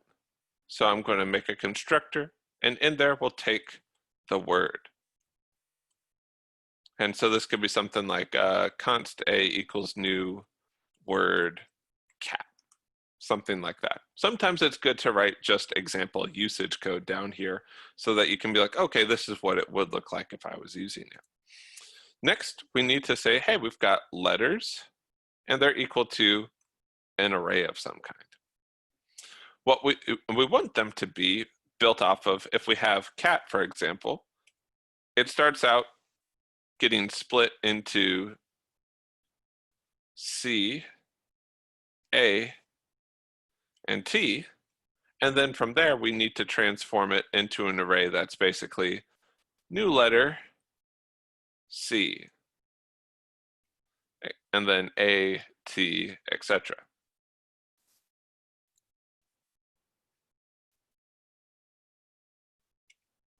Now, because we need the new letter, one of the first things that we need to do is require that up at the top. Const letter equals require dot slash letter. You'll notice that we can omit the JS on there.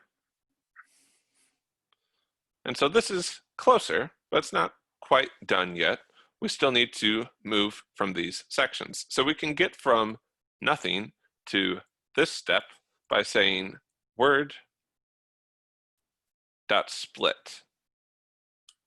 Word dot split will take each one of the letters and instead make an array of the characters. From there, we can take that array, and because we want to take the input from this array and turn it into the input of this array, we can use the map function. So we're going to take a letter, and we're going to return, or let's use char here to help differentiate between the two. And we're going to replace it with a new letter. And in fact, if I want to see how this works, yeah, let's go ahead and run this real quick. I'm just going to run node. I'm going to say const word equals require dot slash lib slash word. And then if I say const a equals new word cat, and then I look at a, we can see that the letters are set up at this point.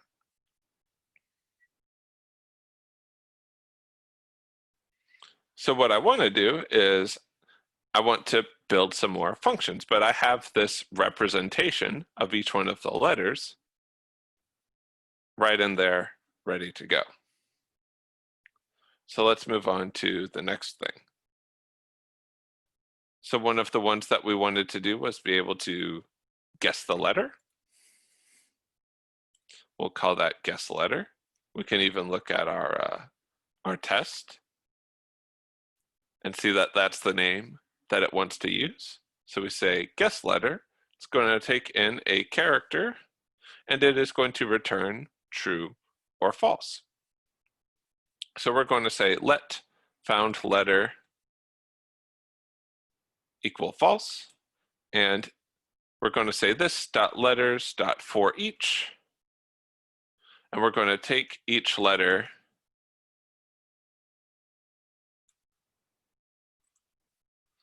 and we're going to say, all right, we're going to guess on this specific letter. So we're going to say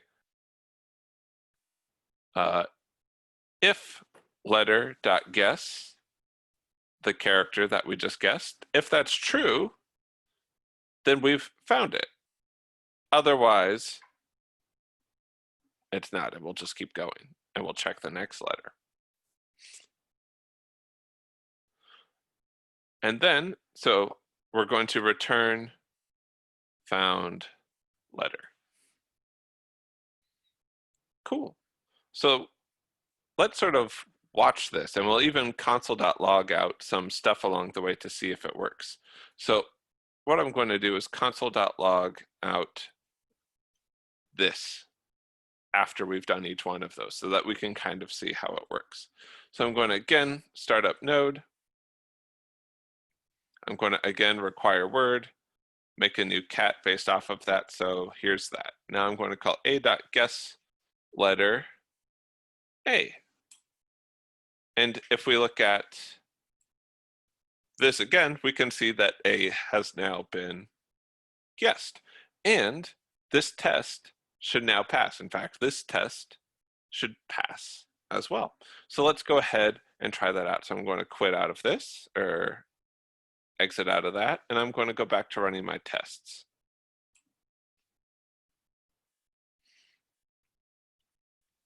And now all of my tests should pass except for this describe suite real quick.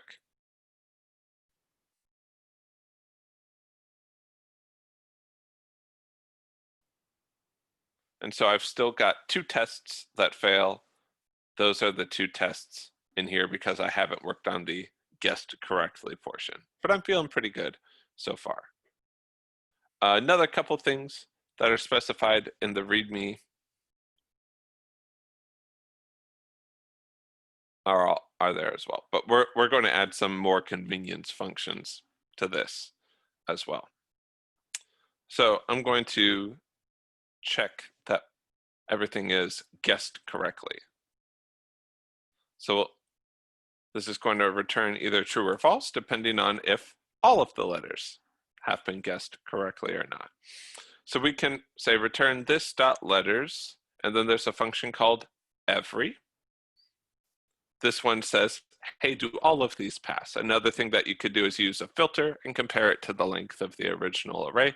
If the number of things that pass this filter is equal to the same thing, you can use that, but we're going to say, hey, if each one of these letters is visible, then everything's been guessed correctly. If not, then it hasn't been guessed correctly.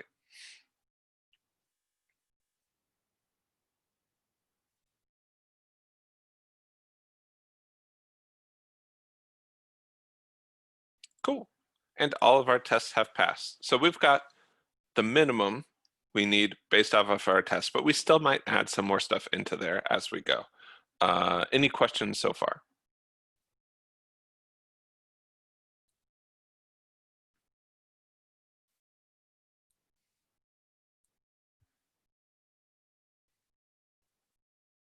So let's draw what's going on to help with this. So our user inputs some word like cat, let's say. This is going to be passed to our word class, an instance of our word class. And this word class is going to take that and break it up into 3 parts. A letter with C, a letter with A, and a letter with T. Inside of each one of these, we're going to keep track of some extra pieces of information like, is it visible or not? And everything starts out with visible being set to false.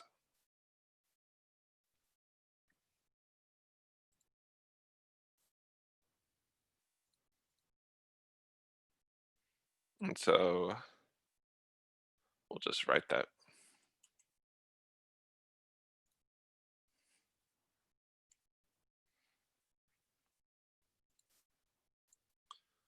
Now, as the user types letters, the word is going to guess, and they're going to do that by running through each one of these and calling their own guess methods, which will flip all of these to be either true or false.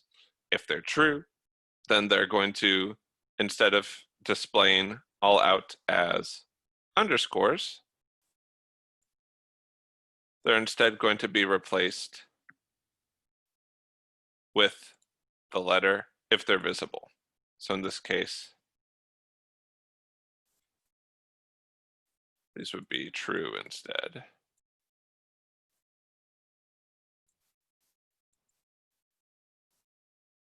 Is the idea behind the data that we're trying to represent here. And then we've got some methods to help us do that. So next we got to actually worry about some of the different pieces and to make all of this work. So we've got a word. So let's start out with, hey, let's have the user guess the word. So we'll pick a bunch of words. We might make another file in here. Let's call it new file words.js.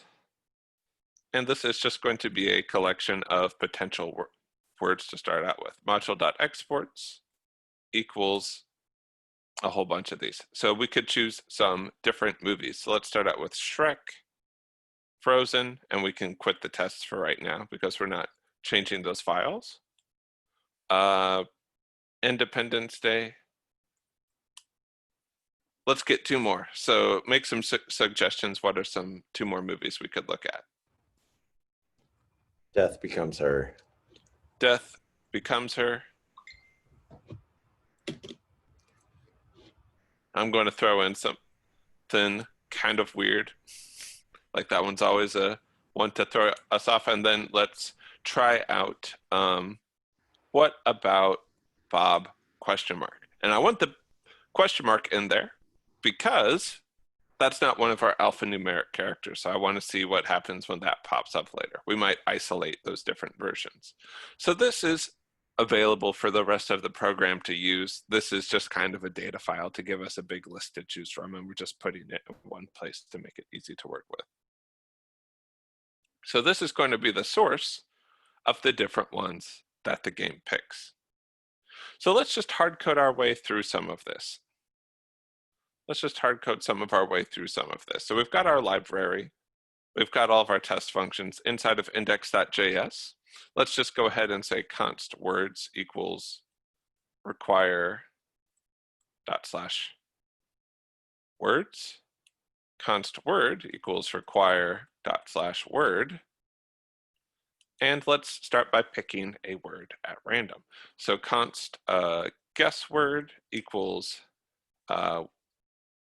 math, let's see, words, math.floor, math.random times words.length.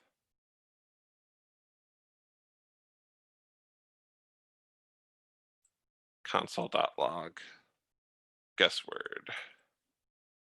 So let's run this.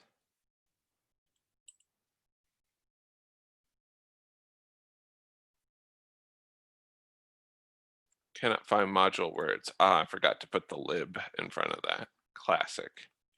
Save it, run it again. And so it guessed Shrek that time. Guessed Shrek twice in a row. So let's try that again. Independence Day. Cool. So it is picking a word at random. And now let's build a word. So const word model equals new word based off of that guess word. And then let's just try going through some of these. So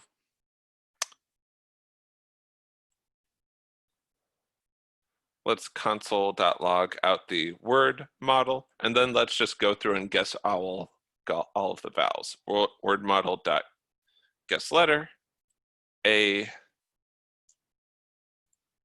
E, I, O, and U. So now, and then we'll say console.log word model. And we see this says what about Bob, and we can see all the vowels are true, but this isn't necessarily a super easy way to look at it. So what I'm going to do is I am going to go over to the word model, and I'm going to add a little convenience method here called toString, which is going to join together all of my letters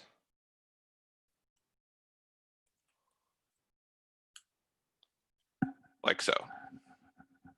And now when I console.log this out, I'm going to console.log out word model.toString.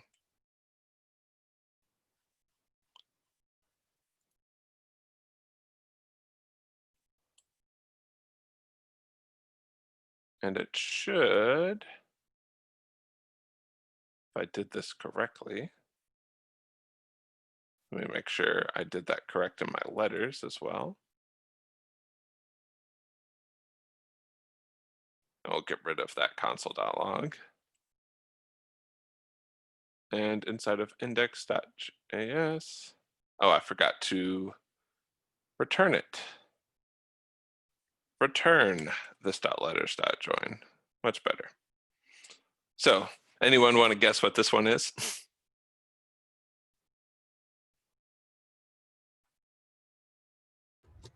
Independence Day. Independence Day. So we can see that it has some of the spaces there, but we might want to maybe represent some of the other pieces, give it a little bit more spacing, but it fundamentally works. It's just hard to tell how many different characters there are per. So I'm going to say I'm going to return a space with a blank in it if we don't have that one. So in this case, we could try and guess other letters, etc. If we look at this one, looking at our original word list, we can see, oh, that's probably frozen. And this more clearly delineates which is which. Cool. Now, because I'm testing this, I'm working on this program, I don't want to have to guess randomly. So I'm actually just going to say it's words 0 every time. And then I'll change it back later.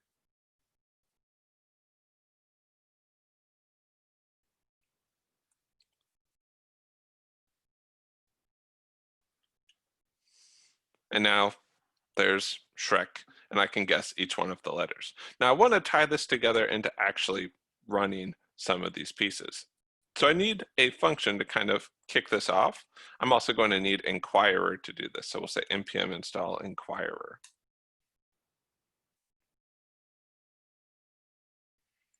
While that's happening, I'm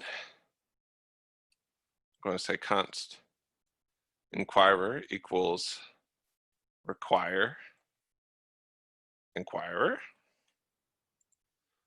And I'm going to say write a function, ask for letter. Inquirer dot prompt.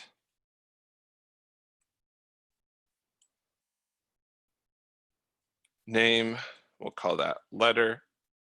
And the message will be, please, or guess a character, please. And then we will take that character. Actually, we'll take answer. And we'll say, all right, word model dot guess letter. Answer dot letter. We'll console dot log word model dot toString. And for right now, we'll just keep going. We'll say ask for letter again.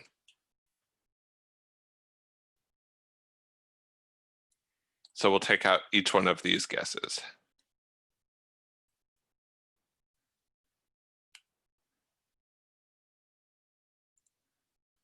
And we know it's going to be Shrek each time because we hard-coded it to do that. So let's write that, node index.js. Oh, and I need to kick it off at the beginning. Ask for letter.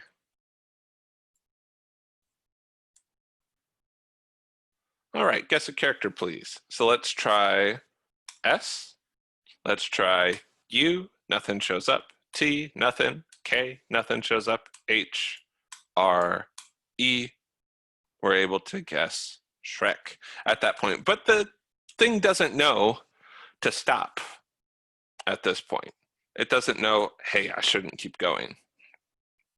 So we're going to change this around a little bit. Each time after we guess it, we're going to say if word model dot, and then let's check our methods. Guessed correctly, we're done. It works correctly. So if word model dot guess correctly, console.log, you win. Otherwise, we'll ask for a letter. Let's make it a little bit more fun by unhard coding the word. Even though we do know all of the possible words from this one, I'm actually going to make this a little bit more fun for us by grabbing a slightly different words list. It's got some more stuff in it, so it'll be a little bit more fun for us. All right.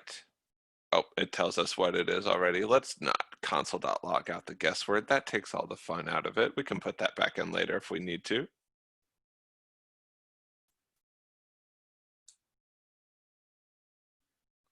All right.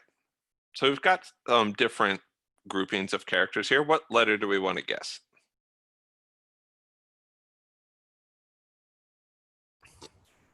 L. Oh, hold on. I think my volume's messed up. Say it again. L. All right, let's try L. No L's. O. Gotta know. All right. An A. A T. No T's. E. I.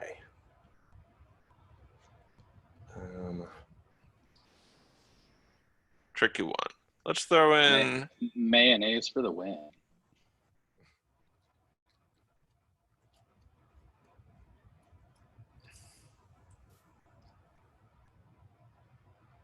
Still got quite a bit of letters to go on here.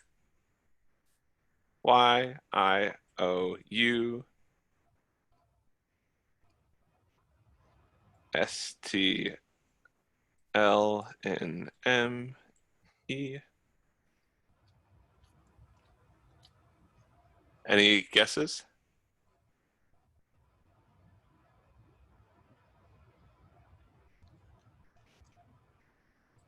Django Unchained. Cool. Now that's kind of fun, but there's no stakes at this point. Like, we don't know what we've already guessed, so we'd like to keep track of that. We don't know, and we don't know how many guesses we have left. Let's start by just adding guesses. So I'm going to say, let guesses equal 10. You start out with 10 guesses. And so before we prompt you, we'll say console.log, you have guesses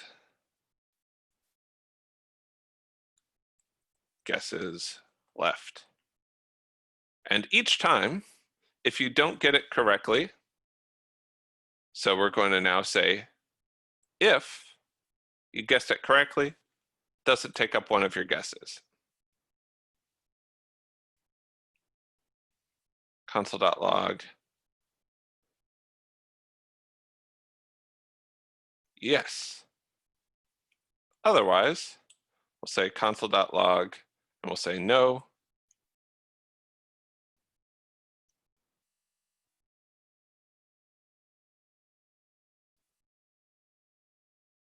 And we'll say guesses minus. Let's try this again. Stakes are a little bit higher. So you have 10 guesses left. Let's guess a character.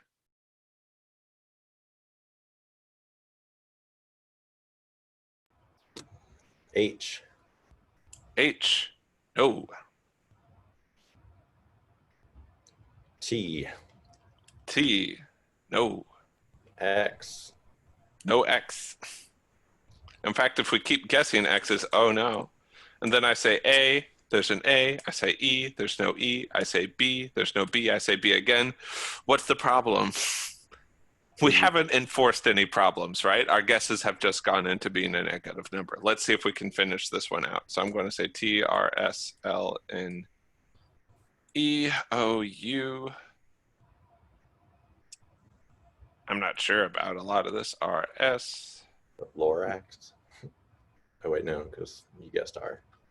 Yeah, let's just keep going across the keyboard until we find what we want.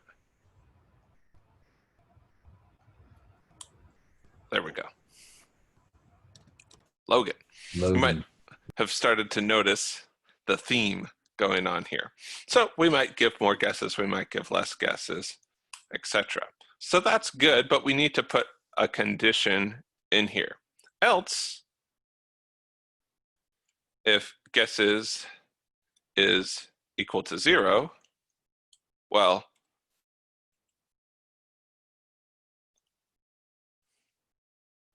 console.log, you lose. Console.log, the answer was, and then this is where we'll put word model, and then dot solution, guessed correctly, I think on there. Let's see, we have it in here somewhere, word.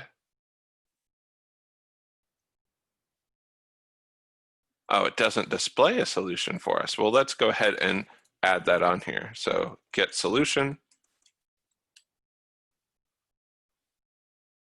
We're going to return this dot letters dot map. We'll take each letter and we'll call get solution on each one of these.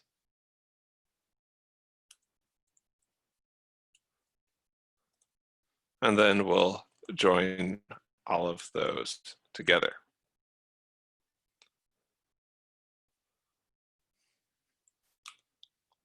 So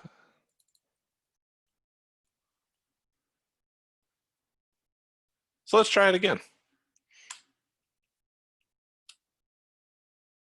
All right, let's try E, let's try A, R, T, S, L, N, E, B, Q, X. You lose. The answer was Dunkirk. Cool, so we're getting a lot further in our solution. And this is kind of an MVP at this point. It works. It's not necessarily ideal. It doesn't handle like, hey, do you want to play again, or keeping track of the letters for us, but this is kind of the MVP, and we built it on top of all of these other letters, and you can kind of see what we did to try and get here. Once we have those tests passed, we still added in a few convenience methods to help us out that weren't originally part of the specification. And then we just did this in like 40 or so lines right here. But you can see that when we had things that clearly fit the word, we went back and we added them to those modules. We don't necessarily now do everything in index.js.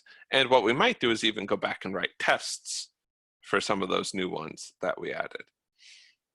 Now, I want to walk us through the solution that's provided just to sort of contrast a little bit of what's going on here. So in the solution provided, we actually add a whole nother one called game to help us keep some of those things. Like, hey, how many guesses do you have left, for example? And then we have play, which will sort of kick it off at the beginning. When you call next word, it picks a random word and then asks the user to make a guess. If they ask for a letter, then if there's no guesses left, sorry, it didn't work, ask to play again. If the current word was guessed correctly, then you got it right. If otherwise, they just continue to make a guess again. So we start them off by asking to play again. If they choose yes, then we play, otherwise we quit. Ask for a letter, checks, it does a bunch of validation in here.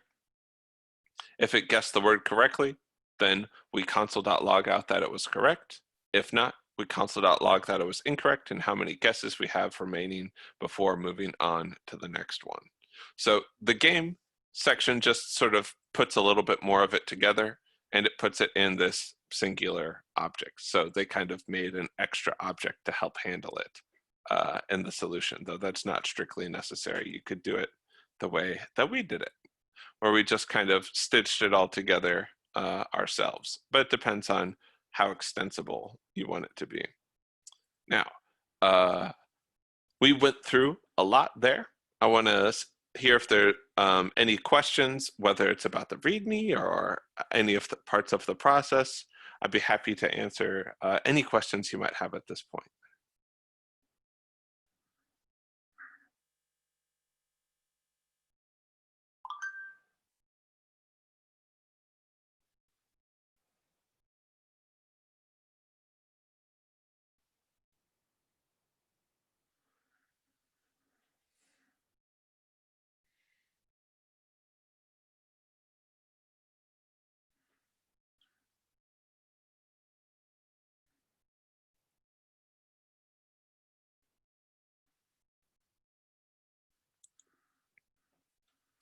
Now, if it feels kind of like, wow, that's a lot, how do you structure all of that? How do you know all of those things? Some of that is just getting used to it and how to do it and learning how to break things into individual pieces. Let's sort of start from the top down, and with the little bit of time we have before we're super, super late into office hours, I want to talk about that.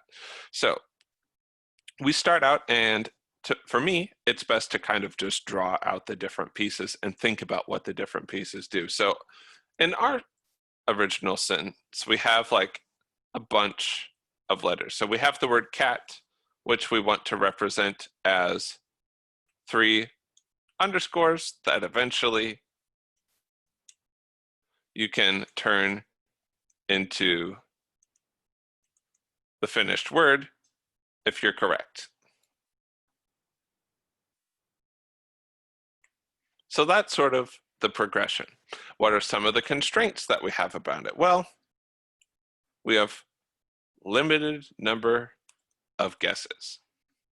We only have so many guesses to get it correct. And so what are my events? Just like I would think about in a UI, what are my events? What are things that trigger us moving forward? And the answer is guessing letters. Now, there is no built-in event for that, but what that means is we're getting input from the user, we're responding to that user. So we can think about this as a series of things that happens one after another. So let's write that down. We start out by pseudo-coding it as always. So what's the process?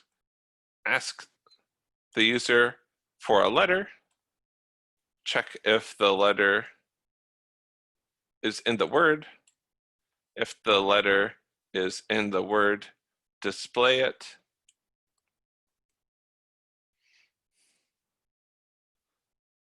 Otherwise, take away a guess.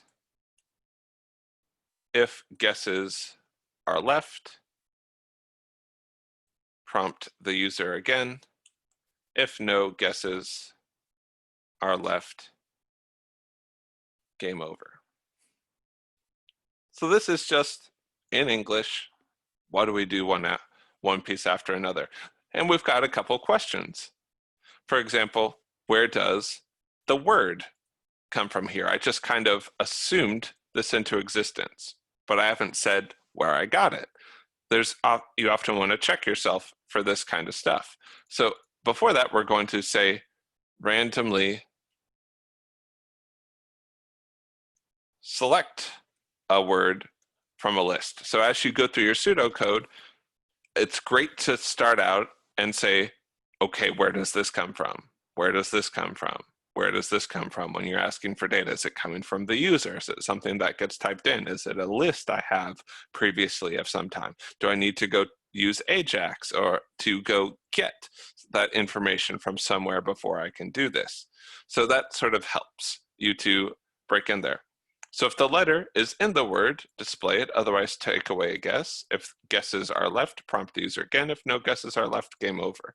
And so this starts to provide us some natural outlets for how to abstract things. We see that we're using the letter and word pretty naturally in our language about it. We say, okay, something should represent the letter, something should represent the word. These are some of the nouns that we're just coming up with along the way. So our letter is responsible for certain pieces of information. Is the letter guessed?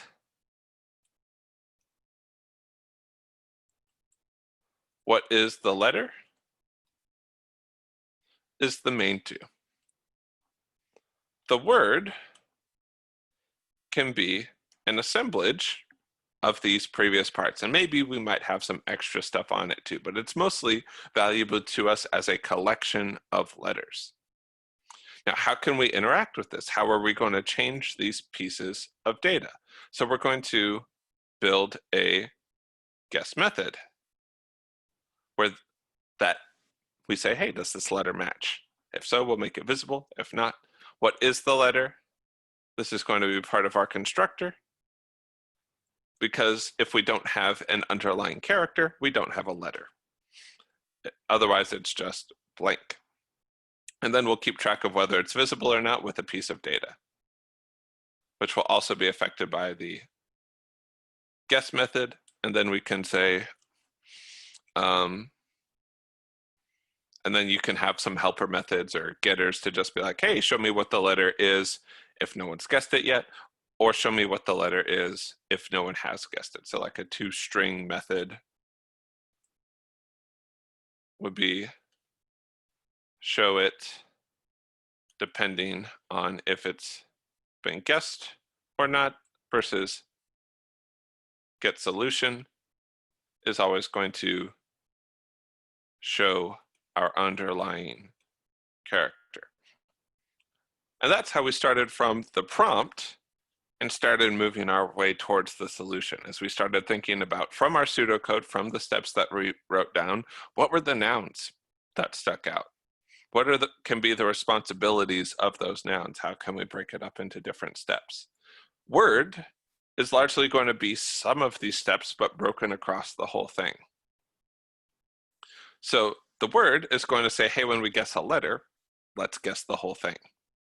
Let's guess it on each one of our letters, because that's what we're kind of doing. Again, it's kind of aggregating it. Let's look at the string for the whole thing. Let's call letter on all of our different pieces. Let's call get solution on all of our different pieces. These are just kind of methods that get passed through by the word to each one of them, so we can think of the word as a whole and not think about each one of the individual letters.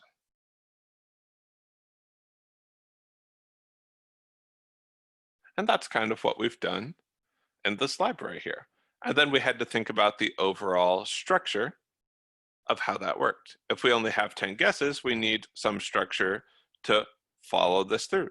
And we could break these into different segments. Where we have our first segment is display all the blanks, ask the user for a letter, and then display the result and keep going again and again. We've got this circular looping structure, which is why we had that ask letter that returns back to it. Until we run out of guesses, in which case we reach either you won or you lost.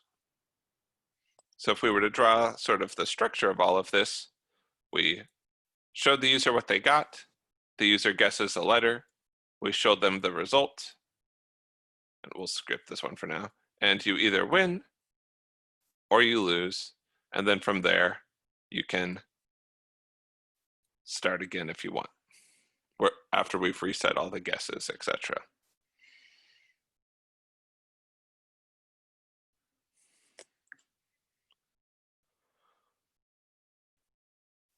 Can be a kind of tricky activity, especially if you start breaking all of that into there.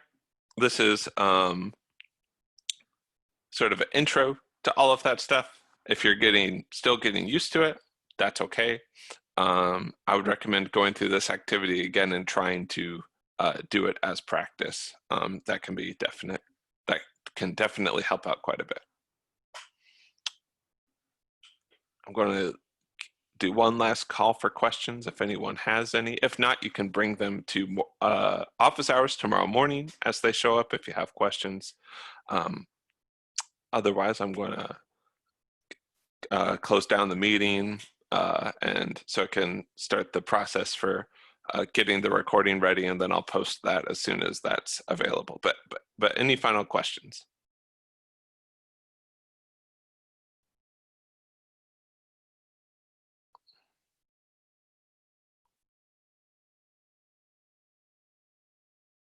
Last chance for today.